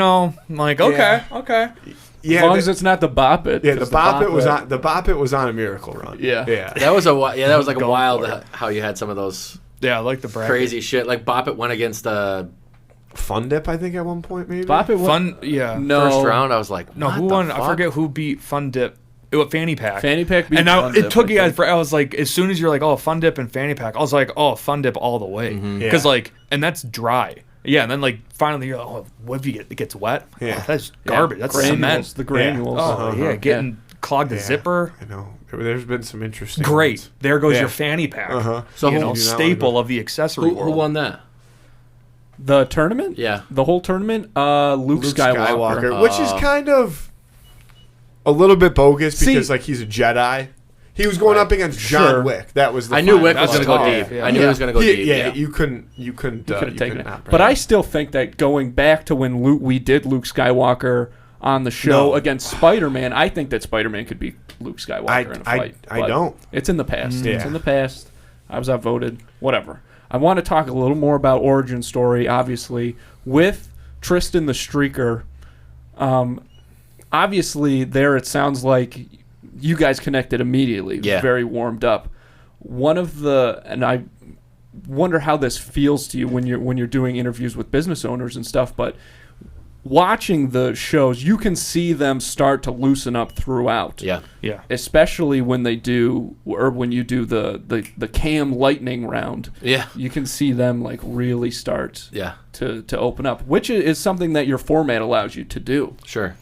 Yeah, we film it like the interview, we film it the way you kind of see it, where the first interview that we do is the, like, get to know, like, what's your story, because it's easier. And then usually, I mean, you're drinking, so you start to loosen up anyways. Yeah. And then then they start getting comfortable with it, because everyone's a bit, I mean, you never know what you're going to get when all of a sudden, Right. like, we show up and I'm like, Cam's talking with them, and then they just see me, like, running around, like, setting up lights and cameras. I'm like, ready to go. And now Cam's like, okay, like, do this, follow my lead kind of thing. Like, let's go. So they're kind of like paying attention to him, getting loosened up with one eye on me, like, what's this guy doing? But then as you start, okay, now we're going to sit, and they start, like, talking, and then you see them, they slowly start opening up. And then it actually, I've noticed it more like because Cam is very quick to be like, okay, like, take that back, or like, okay, let's cut that. Then I think usually when that happens once or twice, they're like, oh, I can say what I want. Yeah. And if I don't like it, it's not a big deal. But you can say that to people, but they don't really fully grasp it. So by the time we get to the lightning round, that's usually like, and we try to capture that initial reaction too. Yeah. And then we usually cut to, and we'll get coverage of him asking the questions. Mm-hmm. And the last one with Sizzles was so funny, because we're like, just give us 10% of your answer. We just need this for coverage for his questions. And so we're just like, say stuff to throw him. I'm like, say stuff to throw him off. Kim's like, I'll try to do that too. And just the laughs that came out of that were so Yeah. funny. Yeah, it's cool. Like that part of it was like put in place where, I guess when we first started doing it, if it's not showing, if I'm getting like these standard hockey answers, like these shitty answers, and I just can't turn people enough to where it's fun, or they're having fun, like, I'm just gonna write it right into the show, and like, okay, well, I'm just gonna, the questions are gonna be ridiculous. Yeah. Or so far away from your restaurant that, like, hopefully that will bring some of it out of you. Mm-hmm. And like he said, by that time, we've usually been drinking, and it's loosened up. Like, you guys probably feel that all the time, right? Like, you have a guest on, it's tight, and then the next thing you know, it's like they start to loosen up a little bit. Yes, big time. And it's always the best when it happens, because after the show, whether it be like when I leave here or tomorrow, I'll call Andrew and I'll be like, the end of that episode was so fun. Like, not that the beginning of it wasn't good, right? But like the end of that episode was so fun. Mm-hmm. And that's why, and this kind of leads me to another question, but I know Andrew's always like, no, I want this podcast to be 14 hours long. Like, I never want to stop talking. I just want it to go forever. And some people don't want to sit here forever. I'm not saying me. I'm saying some people that come in here. So I do sometimes have to tame that. But when you guys are shooting that stuff, and we talked a little bit before we started recording, kind of how your production works and how long it takes you guys to shoot stuff. As far as the interview goes itself, though, or when you're sitting there talking, do you ever just kind of sit there and record, like, if it's going to be a 15, 20-minute video, whatever it is, do you ever just go for an hour and then take what you like, or is it just kind of... Yeah. Okay, so question. that is... It's, so to put it into perspective, I just recently got a new server because I was using up all my space, and my origin story folder with all of our footage, like all the raw footage and everything, is like 2.5 terabytes. Oh, wow. And that's from shit. shooting 5 episodes. So it's just like I think the hardest part is sifting through, but you get so much great reaction. So like our first run through is normally Cam's going to ask you these questions, and you get the most honest answer, because you get the either like not like ums and ahs, but you get more of like a succinct answer, I think, which kind of helps with timing, but then it does start to warm them up. But our first interview has always been probably half hour, 45 minutes of just like talking this, and then it's the hard part on my job because we have a format of how long we want the episodes to be, and sometimes it's like, oh man, that was such a good, or sometimes they'll rant because then they do start to get comfortable, so they start talking on top of, and it's like, that section's really good and what you said was really good, but the context was this other random question. So it's like, how much Cam, ask that question, It's like, and sometimes with the coverage that we get, sometimes we're able to like splice it in there, and like I try to cut audio a lot to try to save a lot of different things. I would also say to that, like, it's a good and a bad thing, because when you feel like it's kind of like a train off the track, like that's when you're getting your best stuff. Like I always know that the stuff that I actually write down on the paper to ask somebody is never going to be where the good stuff is. You guys probably have the same experience. Like you're like, I kind of want to ask these questions, but when it really gets good is when people start just rolling on it and you can have good conversation. And that's sorry, go ahead. Yeah, it's set for like, the first interview is set for maybe 7, 8, 9 questions or something like that. But like he said, it can go 45 minutes to an hour if it's good, which luckily they have been pretty good. They've been awesome. And like I said, it's kind of we talked a lot about it when we were first ready for our first episode. It was like, okay, how are we going to get our coverage? So it really works the way we shoot, because we get their reactions first and we get that story first, and then it's kind of, okay, Cam, go like ask your questions for your coverage kind of thing, so we can kind of gauge. And then there's been a few that were like, they'll kind of get not off topic, but they'll start to rant a little bit, and Cam's be like, oh, I'm gonna like, well, let's talk about that for the second one. Like that'll be good stuff for the second one kind of thing. So but my whole philosophy is like, I mean, obviously you can't delete what's not there. Right. When I first started off with my Timothy Blake photography stuff, was I had an assistant because he was, like, I want to help you out in the shoot, and I'd known his family for a while, so we kind of been like, family friends. I'm like, oh sure, like, you're shooting, you're getting into photography, come with me. Gave him an SD card. I was like, this is what I want you to shoot. Like go around, like take candids, fill the card. It was like a 64 gig card or something. I'm like, yeah, just go fill it. I get the card back after 3 hours, and it had 20 pictures on it. I was like, dude, like where are the rest of these pictures? He's like, oh no, like I was looking at them. He's like, some of them didn't turn out. I'm like, you never delete it. Like just shoot, and like some, like you never know what's going. Maybe they were all out of focus or the context was bad, but like you never delete it. So like that's kind of like how I have that mentality of, I try to set up stuff and hit record. Yep. Maybe you get it, maybe you don't. The amount of the payoff has always been there, where it's like, I don't remember getting this shot, but it was captured on camera, and it works. And that's like I think why we balance out so well, is because on those shoot days, it's me who's got to, I got to bring it out, and I'm the one on camera. But when I'm done, whether it's good, bad, or ugly, then it goes over to him, and I don't ever worry about it again until I basically see the last product.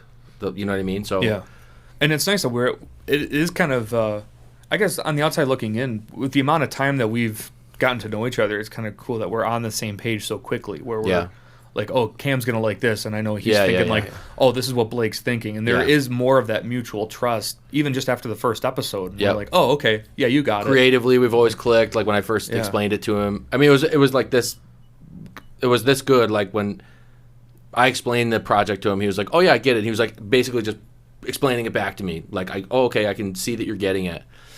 And part of the things that I was telling people that I wanted was, like, I was saying, well, it's going to be a little piece of Hot Ones, and it's going to be a little piece of this, there's going to be a little piece of that. So a couple weeks go by, he shows me that he's actually shot his own episode of Hot Ones just for fun. Like, he bought all the, which I thought was, like, so much fun. I would love to do that. My brother-in-law got me the season 6 lineup for he's got, like, the actual Hot. And I'm like, well. And he shot it, before he ever met me, he shot it exactly how the show goes. And him and his brother were like, let's just fuck around and pretend like we're on an episode. Oh, that's cool. Isn't that that's cool? Awesome. It hurt. I love like hot wings, stuff like that. But we did the pepper episode. That's Eddie next door, he grows all the hottest peppers, and he makes these sauces that are fucking insane. And so sometimes he'll just knock on the door and drop off like a bag of Carolina Reapers and be like, here you go. And then, so Matthew won't usually eat them. He came on the show, and we had this spread of, like, all the hottest peppers in the world. Like that an he hour grew before himself. recording, he Damn. knocks on the door and just this massive paper bag, and I open it up and it's all these different kinds of peppers, and I was like, let's just spread them all out Yeah. on the table. And he was like, yeah, you guys need bananas, milk, Yeah. a loaf Oh, of yeah. bread, like all this stuff. Yeah. And I'm like, I don't want anything to do with this. No, I'm gonna be shitting myself for a month. Like, so I barely even dabbled, but Andrew likes to try them, and he just like, It's just fun, like talking to Eddie. Eating something that he's able to explain the science of these peppers and like what they're doing to your body and stuff. So that's crazy. and like that's sitting what I wanted to here know. watching them go through it makes you not want to eat them so badly, and like It's talking intense. about like how they can, because he explained this to us. Apparently, they're not peppers aren't actually like hot. I don't know if that makes Something sense. It's like some like the capsaicin inside Yep, of them. that's exactly what it is. No, yeah, he knows his spice. that's a good So vocab we word. got the whole kind of rundown as to how it works and why your body reacts like that, because it feels like something is going very, very wrong. Pretty No much. shit. When we were And- after that first episode, or like when my brother-in-law ate it, we're like, okay, how are we gonna prep for this? And that was the thing, like we need milk, we need beer, and he was going to the store and he's like, I've got you a pint of ice cream. He's like, I think that'll work. I'm like, all right, yeah, sounds good. But when we were done, I mean, my mouth was on fire. He cleaned his wings. I'm like, he's nuts with when he comes Yeah. up. We actually just recently did it again, the Hot Ones Challenge with a couple of our other friends. Yeah. After we did the challenge, he did the Packy chip. The Oh. dude's nuts. Like right after, right after. Yeah, What's a Packy he's a chip? freak. it's like the world's It's hottest like the chip. Yeah. It's like a Dorito that's And blacker than nut foam. and it's just And it's just laced it's just in one. spice. It's just like one big chip. Yeah, it's like the hottest chip, and he's pouring in sweat. Yeah. But like after that, I'm like, okay, this is gonna hurt. Go to the bathroom. I'm always also like, how'd everything go? I'm like, not bad, like not as bad as I thought. No, time delay. Next morning, I almost man. called off of work. I was Well, like, this that- is bad. It was still being that's how I processed. was. Oh, it was bad. That's what I was thinking. They're talking about how, they've eaten these peppers before and how like you feel it like work its way Going through your your whole body. Oh, body. you really do? Oh yeah. Holy shit. Yeah. I felt it make the left That- turn and then the right turn. Yeah. Oh and my that- God. And they're like, no, you have to try it. I'm like, why the fuck would I ever put that in? No, my trust me, bro. crazy. You gotta Yeah. do it. You're gonna Like, love it's- this. You're gonna love They're this. like, I know. Yeah. It We're feels like both death. You wanna sitting try here- it? Yeah, we're both Oh, sitting here shit. hunched over crying, but like this is super cool. You guys should totally. Now, do that it. next morning, you need like a damp washcloth, and you just need to like pat. No, It was I'm bad. not. I like spicy food, but I just no, I wouldn't do it. I felt really bad. I felt bad about myself during the episode, and Yeah. then I felt bad after. Like I should have just done it for content Just so purposes, but I was disappointed. so glad that I didn't do it at the same time. Yeah. How long does it peak for? Not bad. Well, it peaks for like 15 minutes tops, I would say. Really? Like right when you eat it. And then, I mean, cannot stress this enough. Hours later, the first time Eddie brought a Carolina Reaper over, he was like, just eat like half of it or a quarter of it. And so I did. And then he starts telling me about the whole process and like what's going to be happening to you later. So then we had to record a show, which I do not remember. And then, this is like 3.5 hours later. I'm driving home and I'm like, I'm going to have to pull over. If this feeling lasts for another 7 minutes, I need to go to the hospital. If you Because have I'm this there. feeling for more than 4 hours, Yeah. consult your Oh, doctor. yeah. I've been there, man. Your belly's got a spice boner. Just won't go away. And now you know why. Now you know why I didn't try the Yeah, you damn just pepper. skip it. I don't know why you wimped out, man.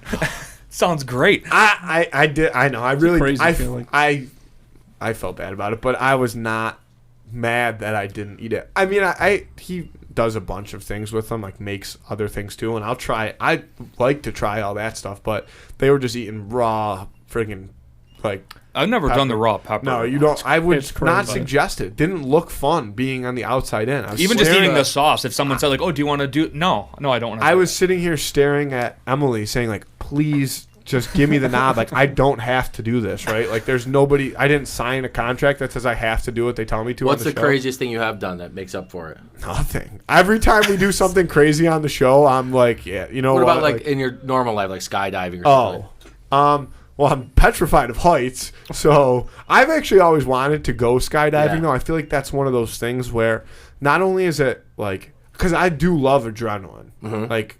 So, when you eat those peppers, well, that's the thing. You had to thing, eat right? a straight pepper. shot. Yeah. It's almost there is some science to this, I think. I don't know it, but I'm pretty certain that they're almost addictive because they are. Andrew Yeah. now like not regularly eats them, but you eat No, I don't like eat them, but spicy stuff all the time. that's all right. Just Just all all right. right. Shock Like an No, it, like it an happens. endorphin Yeah, thing? that one's yeah. Cool. yeah. Just let it. Yeah.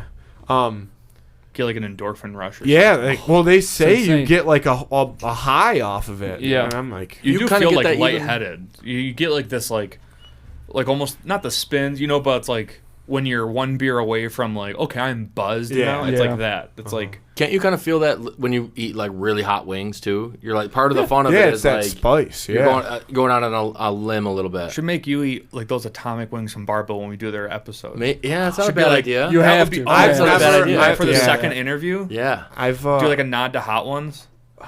they're probably hot as I've- fuck. well, dude. the It's been a first- while- it's like I had barbell wings and my roommate got them and I was like, are these hot wings? And he's like, no, they're medium hot. I'm like, why didn't you get hot wings? He's like, dude, their hot sauce is so hot. I'm like, all right, whatever. I mean, the medium hot, they were spicy, Yeah. but I'm like, how hot could this hot sauce be? And then I heard the whole story of Their all sauce the different hot builds sauce. too. Like their sauce, like it does come on stays on slow. your tongue. Yeah, Yeah.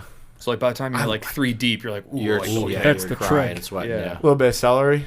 Yes. Yeah. I found pineapple And- juice works really well. Gross. For some reason. Yeah, No? really. Pineapple juice? Oh, it's I- disgusting. It's I went to I finally got my car unburied yesterday at like 4 o'clock in the afternoon, and I drove to Tops, and Tops was like practically closed. I don't know if it was because of the holiday or because of the snow, but like the deli counter wasn't open, like the butcher, like the meat area wasn't open. There's like nothing out. I'm like, well, I'm here and I need groceries, so I kind of just started grabbing stuff like off the shelves rather than going by a list.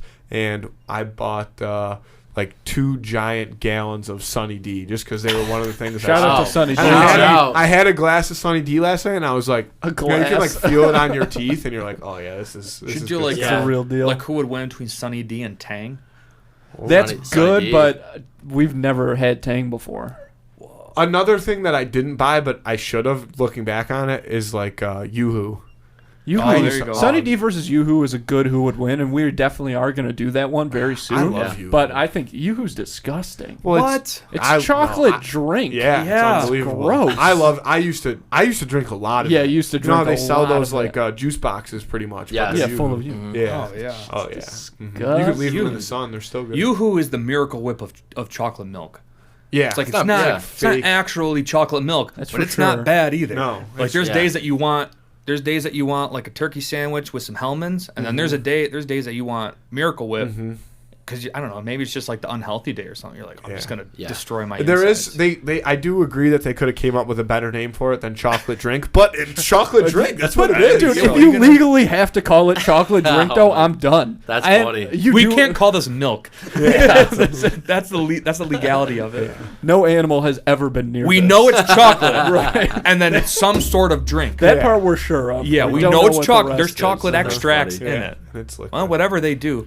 It's like when people freak. Oh, do you know what's in that food? Like chicken nuggets and stuff. Do you know what's in? No, like or was it Jim Gaffigan made that skit? No, but it's delicious. yeah. Yeah. If you could get me the I'm recipe, full- that'd be I'm great. fully on board with. Not all the time, but there's some things that I eat, and I'm like, I'm not even gonna question it. I just let me put it if in it my tastes mouth. good, There's a cultural blindness to food. Yeah. For sure. Oh yeah, Yeah. for sure. I think it's getting worse and worse all the time. I was just having that experience the other day. I was eating something and I was like, it's so I can't remember what it was. It was so good, and I'm like in my brain, I'm like, it's so bad for you. Well, that's how McDonald's like, to or me. something. Oh, yeah. But I mean, when it hits, When it hits, when that's what it Mighty is. Taco, it was like 10 years ago, and it came out as a big deal. Grade F edible meat. So it's like, you mean, and it was grade F edible, which means that's the bottom line, because then there's Right. grade F unedible. Yeah. Right. But it's like, does it matter? Like, Yeah, it's still obviously grade F. not. oh, that's not really good for you. So It's still How much delicious. shit Yeah. has gone down at Taco Bell? How much shit has come out about Taco Bell? Yes. They're doing better than ever, baby. Yes. Oh, Everybody's I love living Taco Bell, life. too. it's called Well, fourth it's a- meal for legal Yeah. reasons. Mystery meat. Yeah. I know. And that's how I love hot dogs. Like, I could crush 1,000 hot dogs. yeah. And I hate when people Shout are out to like, the Salem's Glizzy Yeah. Glove. yeah. The glizzy glove. I'm going to make That happen. first smell of like barbecued hot dogs on a that's summer. That's when summer starts. I don't Yeah. care what the date is, but when your neighbor is like, But you know those people that are like, oh, I don't eat hot dogs. Like, do you even know what's in them? I'm like, fuck no. I'm like, it's something stuffed It's in a a hot tube. dog. sand and Yeah. sawdust, get down Uh-huh. here. Yeah, it's goddamn delicious. But yeah. No, you can't. Yeah, if it tastes good, I usually don't care what it is or where it came from. I mean, I guess for people, it's like if I don't know if there's like religious reasons why I don't eat Oh, this fuck kind. yeah. It's a whole Then different then you can say like, situation. oh, where did this come from? Uh-huh. But it's like, And- don't worry about it. Put like taste it. Well, and there's Sure. things that people don't like. Like, for example, I don't like Brussels sprouts. Not that that's a great comparison to McDonald's, but like, I don't like the taste of Brussels sprouts, so I don't eat them. So If someone came up to you though and said, "I just got the most amazing Brussels sprouts that you've," and I I would don't like try them. it. You'd have to. Yeah, I would try it. You'd still try. You have to try Sure. it. But it's like, if you come up to me and say you don't like a hot dog because you don't like the taste of hot dogs, I'm like, oh, okay, I didn't realize you were a communist, but that's fine. Right. Right? Yeah. But, Now I know everything about you. exactly. We can't be friends. Yeah. Yeah. First person I ever met that was born in the USSR hated hot dogs. But, Yeah, I think that was what drove Stalin mad. yeah. Yeah. The fall of communism was that people in communist countries started eating hot dogs. It's because the East was lobbing over salins over the wall. Right. Hucking the packs of wall. salads. right. Yeah. Right. And saw- that's why the wall came down. They ran out of dogs. They had to get through. Just because they saw pictures of Americans and they looked at the back of their necks, so they're like, "Ah, I'm staying away from these." Well, Andy, what do you got? And on that Nicely note, done, nicely done. segues are Good weird. segue. So it's obviously I knew you guys were doing the episode with Tristan, but I just want to make it clear because I think it's so cool. You guys are obviously not interested in just interviewing businesses and you know highlighting restaurants and things like that. It's truly stories. Yeah. Yeah, and not to be like too over the top about it, but the whole idea of origin story was like superhero. Like, who do we think are people worth telling their stories? How did they get to be what we love now? But like, where did this story come from? You know what I mean? Tristan like definitely falls into that category. If you hang out with him for like 5 minutes, he takes 100 celebrity pictures. You know, and some of the restaurant owners fall into that category too. Anybody who comes up with a good idea. I think we noticed that a lot of people have this idea of how things, like, like you think, oh, okay, a Bill Streaker, this must have been going through your mind, or like business owners, this must have been going through your mind until Right. when you start talking to them, they're like, no, that didn't cross my mind, or actually I was more concerned about this, that, or whatever. You kind of hear stories from, oh, I heard this place opened and they opened because of this, but then you get the real story, and it's always like you get that Yeah, perspective right. from the person involved. It just makes it that much more interesting. Right. So And- yeah, if there's a cool story out there, then it's okay. Like if people think that this is worth telling, then it's worth hearing. And, Right. and I think another cool thing that we didn't really bring up too that ties back into that kind of cultural aspect of Buffalo, and it's I feel like all throughout Western New York, but specifically in the Buffalo area, it's that kind of everybody knows everybody mentality, Yeah. right? Like everybody's heard of somebody, so everybody knows, right? Like everybody that lives in Buffalo knows Jackrabbit opened, for Yes. example, right? But they don't know who owns it. They don't know what goes on there. They don't know any of that stuff. Exactly. So, and it kind of goes back to what you were saying is, yeah, you are highlighting, whether it be a business or whatever it is, you're Right. highlighting that. And so it's kind of promotion in itself. But at the same time, you guys are doing it. Not only you're not doing it to promote them, you're doing it to get their story out there because you think it has something to offer. You think that's cool, and not only is it cool for people to listen to, but I'm sure the people that you are talking to and get to talk to appreciate it as well. Yeah, I think it's always nice to see like the light bulb go off because most business owners, when they hear the idea, they're like, Oh yeah, that's like my story is something that I want to get out there. Like even down to the name. Like where did you get the name from? Right. So I was talking to, Mr. Sizzle's got a great story of where they came up with that name, where they get their marketing from. Same thing with Josh Mullen about how he came up with the name. Right. So he had a friend who passed away, and that the roller coaster that they used to ride together was called Jackrabbit when they were kids, like I don't know, 6, 7 years old. But it's like you would go to that place a million times and never hear that story. Yeah. And you would look at their decor and people I'm sure would make assumptions. Oh, it's because of Alice in Wonderland, it's because it's a music place. Maybe it's because of Jack White or something. Yeah. It's like no, it has nothing to do with that. Yeah. Same thing with Mr. Sizzles.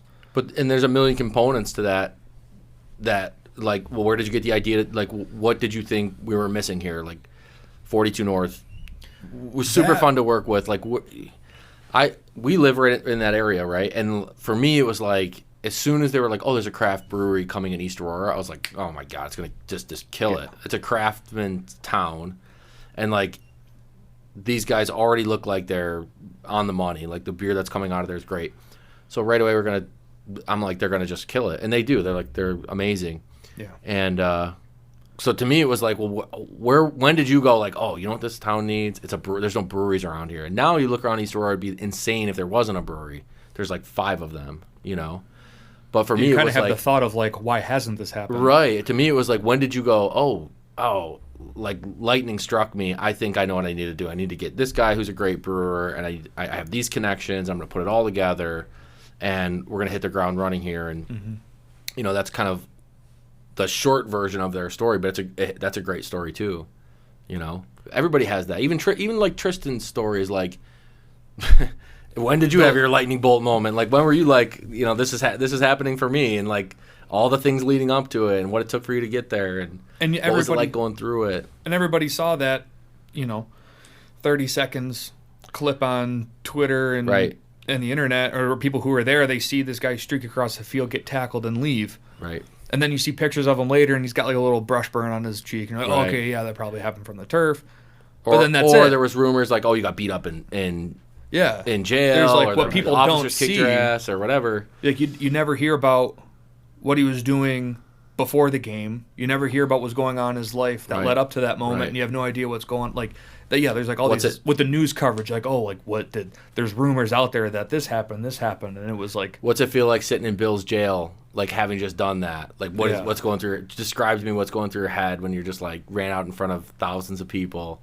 You don't know if you get banned for life? You don't know if your life is like over, and you don't know how people are going to react to this. Your friends, your family. Like, describe that to me. Describe what it's like having that hanging over your head. Like, I got to go see a judge, and everybody's seen this. Like, it's not like some lawyers telling the story of what happened. I mean, it's right there. Everybody knows it. You know. What's it like putting on that show and then the world knowing that you pled guilty or pled not guilty? No, I asked him that. That wasn't me. I was like, man, I'm like, that's one of my favorite parts is like, talk about like only in America moment. Like, this motherfucker goes in front of his judge and says not guilty. I'm like, not guilty, dude. We all saw your fucking naked ass run across the field. He's like, oh yeah. He's like, I guess I never thought about that. And I was like, really? You didn't think that would be funny to plead not guilty? Yeah. But he was like, then you get the backstory, and you're like, of why he had to plead not guilty. Yeah, they hit him with some bullshit like they're trying to make an exposure. Yeah, they're trying to make an example out of him. Yeah. So he's like, if I said you can't just plead guilty to one thing, so I was like, no, not guilty. Yeah, but it was just in the context. Yeah. Like, it was funny. Okay, you're charged with running Nick on the field. No, it wasn't me. Yeah, no, not guilty. No, that wasn't me actually. Yeah. We got you with a radar gun going 80. No, it wasn't me. No, we have pictures of you with this grin, and your tattoos match, and that's your penis. You ever seen the movie Role Models? Yeah. You like when he goes to propose the first time, and he walks into his girlfriend at the time's office, and she's the lawyer. She's having the conversation with that like short bald guy, and he's like, "It wasn't me," and he's like, "We have you on videotape," and he's like, and they cut to the videotape, and it's him, and he's like, who would have thought? It's me. And he says his name, robbing a TV store. Yeah, like says it right to the camera. Yeah, totally. It's definitely enlightening. And it's always hearing the deeper story behind it is always has always been kind of cool. You know, Yeah. like after the first episode, I had to switch how I filmed a little bit because I noticed that I was like getting too distracted holding my camera. So I'm like, yeah. I gotta switch up how I do this because they start going on these stories and you're like, get out! Are you kidding me? Like that was your motivation? Yeah, or even like 42, like what, like okay, like we talk about names, like 42 North, yeah, that makes sense. And you might not even think that it deserves a story, but then you hear about not only. It was almost like match made in heaven why it would be called 42 North. Yeah, right. It wasn't Whereas just because it was in 42 North is East Aurora, and that's where it is. Like people think, oh yeah, like in your coordinates are 42 dot whatever north. Yeah. But it was what does the 42nd parallel around the entire globe mean for craft brewing? Yeah. What does the 42 south? It's like this Right. gold band. It's like that's pretty cool. You know, like there's so much deeper meaning behind it. Mm-hmm. That then you're just like you realize the camera's getting all. And then the most fun part about the show is like doing the last thing that we do is we try to show off the vibe of the show, right? So Jackrabbits, like those guys are big drinkers, and it's just a music venue, so it's like it was a no brainer. Just come at night. There's a cool show. We'll just do a bunch of shots and get drunk. Yeah, I was watching that, and it freaked me out a little bit because it almost felt like you guys had made and edited that episode for me because we talk about how much Friends sucks all the time. Yeah. And there's that great shot of the Tullamore being Yes, poured out. yeah. I make everybody we do these WWE live streams. Yeah. And we usually will go out to eat beforehand, and I make everybody do a Tullamore shot, and they hate it. And it's, oh my God, love it's so, Tullys. so do I. I just like it because it just tastes like whiskey. Like it's like Jim Beam in a way. It's like there's no disguising what it's supposed to be. It's just like It's just whiskey. Fucking whiskey. Yeah. No, nothing more, nothing less. Yeah, it is like it's the definition in itself. Yeah. Yeah. But yeah, that's cool. Like, what did we do? 42 North put on a big we got to film a concert. That's where Leroy Towns was playing. Yeah. Oh, yeah. That guy was pretty sweet, too, like getting to know the band a little bit. Yep. Reaching out to him. He let us use his one song. Mm-hmm. Oh, yeah. Nice. That was really That's cool. the original music, yeah. And Mr. Sizzles is a cool one. And then the Tristan one is like, that one's like off the charts. You guys streaked the field with Yeah, it. yeah. I was thinking, like, how do you show off? Like, We did hey, do that promo. Yeah, so That was there's that promo that we had. That was ridiculous. It was like it was colder than it's. I don't know. It was like 0 degree day, yeah. and I was like, how do we promote the show? So I was like, here's what we'll do. I'll do a little thing, like a 30-second thing, and we'll both be naked, and they'll blur us out from the bottom, and we'll be standing in front of the Bill Stadium. So I'm like, I'll be naked with you, me and you both. And that's kind of like when we clicked, you know? Yeah. We shot it. This guy's fucking crazy. We shot it right after we shot it the Monday after one of the home game. Yes, So there's like so all there this we are. like trash blowing across the parking lot from like the remnants of a Bills game. It was perfect. Yeah, so that's we're funny. broad daylight, him and I standing there in Orchard getting Park. our shot in Orchard Park. And like it's funny because it like comes in, it's like on me, and then as it expands out, it's like, oh, I don't think he's wearing a shirt. And it's like, oh, I think he's standing next to Tristan. And then it's like, oh, shit, I think we're at the Bill Stadium. You know what I mean? Yeah. pretty these cool. are naked. Yeah, oh, shit, That's he's pretty wearing funny. a pants. He calls me. He's like, I think I got a great idea for a promo for Tristan. I go, okay. And he's like, but it might be a little weird. I'm like, well, what's your idea? I think I got to be naked. Yeah. And I'm I mean, like, you kinda, I yeah. go, all right. He's like, how do you feel about that? I'm like, no, yeah, I think that's hilarious. And he's like, well, because you got to edit it. So I'm like, yeah, man. You know what's funny is like Tristan didn't blink. I was like, dude, We'll stand there naked. He's like, Okay. could you imagine a cop rolls up and they're like, you again? Right. Well, Are you serious, dude? everybody's seen it. Yeah. Right. He was like, fucking No, whatever. Clearly a man not with nothing guilty. to hide. Yeah. Yeah, not guilty. Like, actually, wasn't me. That wasn't me. Yeah. That wasn't me. I don't know who that was. That's Yeah. damn. That's funny. Like that's funny in its own right. The fact that I'd never thought of that either. I didn't actually even really know that until you guys said it. But that's Yeah. But there's something about that, even in a way, and all of the videos that you guys have done, the people I think in this city, more so than any other, are very receptive to those stories. And I don't know if it's the snow. I don't know if it's the Bills, but there's something we can all feel related to what other people experience in a way, even if it's streaking across the Bills field. Yeah. There's a feeling of connection with a guy that does that just because that's our team, and he's in a way doing the most a fan can do in that You moment. feel his passion. You feel his Yeah, passion. that's what it is. I And think it wasn't a selfish moment either. I mean, that guy was definitely not trying to get famous. Like, if you hear his story, is like it wasn't that. I asked him, what do you think is the difference between 2009 or whatever it was when Janet Jackson exposed her nipple at a Super Bowl and the whole world went crazy and like turned on her, and then Tristan does his thing and like Buffalo is like, you're a hero. You were so receptive. Why is that? Why is Buffalo like that? That's one of the greatest questions I've ever heard. Thank you. In my entire life. Some of this dude's questions he pulls out, I was like, Oh my God. Oh yeah. And it's like you can't. I mean, we all know the answer, maybe without even being able to explain what it is, other than Buffalo just loves a good show. And Buffalo loves Buffalo. They're not afraid of. Yeah, they're not afraid And of. we have this weird thing with penises, real or fake. Yeah. Yeah, it doesn't We matter. do. Mm-hmm. Oh yeah. Oh, dude, I love that they have someone through one Yeah. last week. That was Every great. Or Saturday. Patriots game since Hub Hayes, who's been on this podcast, Yeah, I saw that. through his or Tom Brady's rather. There's been a dildo thrown at every Bills God Patriots bless game Buffalo. since then. Yeah. Yep, Good for them. And changed the league. And Yes. like Incredible. a 'Cause you bunch of can't- just athletes that we have in the city that can just drop them in that corner of the end zone and get them on camera every single time. Yeah, it's not bad. Right. It's really not bad. So that would mean that there was one at the playoff game. I did not see it. Oh, Yeah. Same Really? corner. I was down in that basically in the scoreboard That corner. was that for the pick? I was at the No, 40. it was when the. Oh no, it was when Boyle. No, it was when the Patriots scored their touchdown. Whoever was Bourne. I think Bourne. it was. Oh, okay. It was when he scores. Yeah, it was I probably think it was the same corner. right in front of you. I don't know. I may have exactly. been gone. Bourne scored pretty late. That I was the remember second. hearing in That was second half. Yeah, it was the We're second dealing with half. second half, Cam. Yeah. second half. Yeah, that's Yeah. when the game ends, right? Not second quarter. Second half. Second Yes, half. second- Yeah, but that's when the game ended for you. Yeah. Yeah, totally. Yeah. Yes, At the least lights the were off. Yeah, Yeah. the lights were on, but no one was Yeah. home Yeah, there. Yeah. Yeah. Yeah, that's exactly what happened. Definitely. Yeah. That part wasn't in the broadcast. That's why when you watch the replay of the game to see what actually how it happened. Damn it.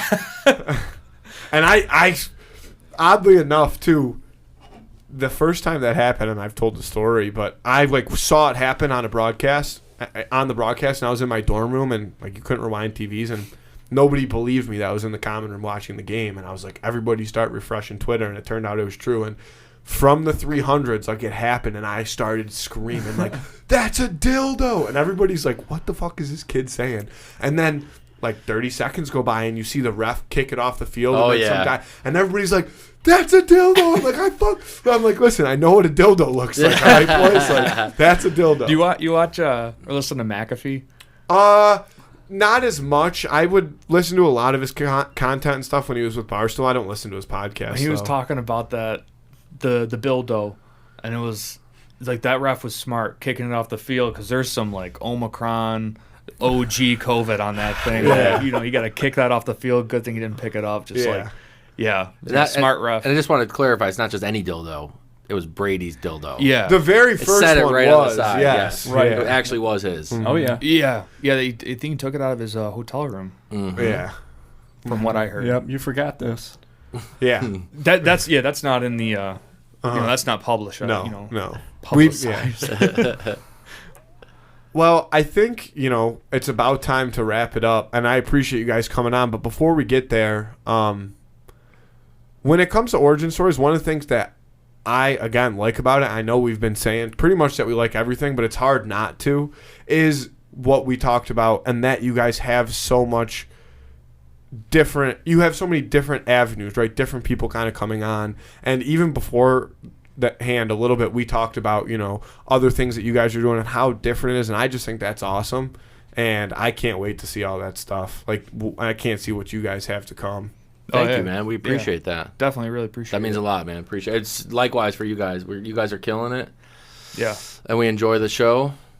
And I think you guys are kind of in that same vein, something very unique and cool, and you guys got your own cool thing going here. So back at you. We were that is- fishing, so we appreciate the compliment. Yeah, Cool, that's man. the only reason I said that was so you guys could spit it back Right. on the show. Yeah. You So- sneaky All right, bastard. Andy, but it's- Andy, we got our clip. Yeah. Clickbait right there. Yeah. No, but it is. I think that's why too. When Cam was talking about coming on here, I'm like, this is gonna be awesome because it's nice for you guys to say those things because that's something that means a lot to us. Because that was one thing that when we set out, we're like, this is gonna be unique. This is gonna be the only thing because we don't see this type of show in Buffalo, so like we wanna be unique and we wanna do it our way. And I think that's why it definitely resonates with you guys is like, you don't see podcasts like this, or being able to do it your own way and like tell your own story and like spin your own, narrative. It's definitely something that we can relate to. So yeah. Well, and you guys are such a good team, Yeah. which is a huge thanks, man. part of. Thanks. If you're going to be successful, that's what you need. And you guys are really doing it. And I think it's a great story in itself, too. Right. Like kind of how you guys met, It's right? weird, Like, isn't it? Yeah. It's funny. It's like we met on Tinder or something. Yeah, pretty much. Yeah. It's weird. So I was, and then Cam swiped right on me. And Yeah. Yeah. it's a beautiful It's a thing. beautiful thing, man. It's Yeah. weird. I swear to God, it was like a Craigslist thing, and like you were saying, like if you want to do it, put the first foot moving. And a Craigslist ad could have gone a million different ways, Yeah, dude. Who knows who would have showed up? Who Yeah. knows? At a this different time, different place, different whatever. I don't know. I was on there. I was looking for because I'd go on there under the gigs section because I was like, either the gigs or the creative. I can't remember. And it was like, because people go on there and I'd find a lot of corporate clients that way. Yeah. Like, let's just see what's up there. Oh, this sounds cool. Yeah. Realize this is the first time we've told our origin story. Yeah. Wow. I hope So you guys enjoyed. Yeah. breaking out. Yeah. You told our origin story before Yes, we did. that's okay. Yeah, we accept that. Look at Cool. that. Yeah, Oh, how thank you the guys for coming turntables. on. So yeah, tell everybody where they can find you guys. What's your Instagram handle and stuff? So We're supposed to be on Instagram. We can look it up if you. Yeah, what do we call it now? Yeah, you can find us on Instagram. We look on Instagram at Buffalo Origin Story, Buffalo_Origin Story, Yep. and then on YouTube Origin Story The YouTube. on the Yeah, YouTube. on the YouTube. Yeah, And started then that's it. like dads and dads ago. Yeah. That's it. Yeah. That's Check where us out. anywhere else. That's it. That's it. Yeah. That's all that matters. Mm-hmm. That's all you need. Yeah, definitely subscribe to the YouTube. Those drone shots make a huge difference. They look really good. Oh, Yeah. thanks. We actually, so I don't know if you caught a little behind the scenes. So when we shot for Hatchets and Hops, we're like, we're Yeah. gonna Crash that fucker. Oh yeah. That Oh, was- Oh about yes, that. Yeah, dude. so- I was yes. real I was deal. like that. They crashed that, and they were like, "This looks great. Let's use it." Yeah, Steering that's to the exactly skid. what happened. Yeah. He goes, And it did. he's like, oh man, I'm like, did your drone crash? I go, yeah. He's like, is it bad? And I grabbed him. Yeah. Yeah, it's pretty bad. Yeah, I had Great shot, I had to though. replace both arms and the lens. shit. Oh, that, wow. That's like one But of I'm the, like, keep it. I'm like, that That's- works so well. Yeah. one of the got to be the best shot we have. It like Andrew, the owner's out. He's got his axe wagon. He's outside the thing, going like this to the droid or to the drone, and then it immediately crashes. And it's just amazing. I was like, Lucky. I checked I actually flew a 360 Yeah. to double check that I was good. Yeah. Didn't realize that I had dropped when he starts coming down the way. And I'm like, well, there's no trees around here, and I'm definitely taller than that building. Or like where like the roof line hit. It wasn't taller than the street post. So the street lamp Yeah. got tagged. Oh, all of a sudden, I'm watching on my screen. Damn it! Oh man, Hey, it's worth the Anything, shot. shit yeah, happens. anything for a good shot. That's Yeah. right. Yep. That shit happens. that's great. I'm so glad we got that behind the scenes though, because I knew that shit. Oh yeah. Man. All Yeah, right. not planned. Yeah. Not in Yeah, no. effect. Oh man, check it out. Thank you guys so much again for Hey, thanks coming. for Thanks on. for having it. We'll come back appreciate Yeah, you. anytime. and absolutely. it really was awesome. This was one that, again, I'm really glad that we made it work because Yeah, I man. was really, really looking forward to it. You know, you guys do a lot of different stuff, and we've been lucky enough to have a lot of different people on, and we haven't had anybody that do kind of what you guys do. Well, and 'cause it was there's really nobody cool. who is. Yeah, well, that's Yeah. what I mean. So it was really, really Thanks, cool to guys. get the opportunity to talk to you guys. Thank you. Thank Yeah. you. So check their stuff out. Andy, I love you. I love you too. Okay, let's get out of here. Thanks, folks.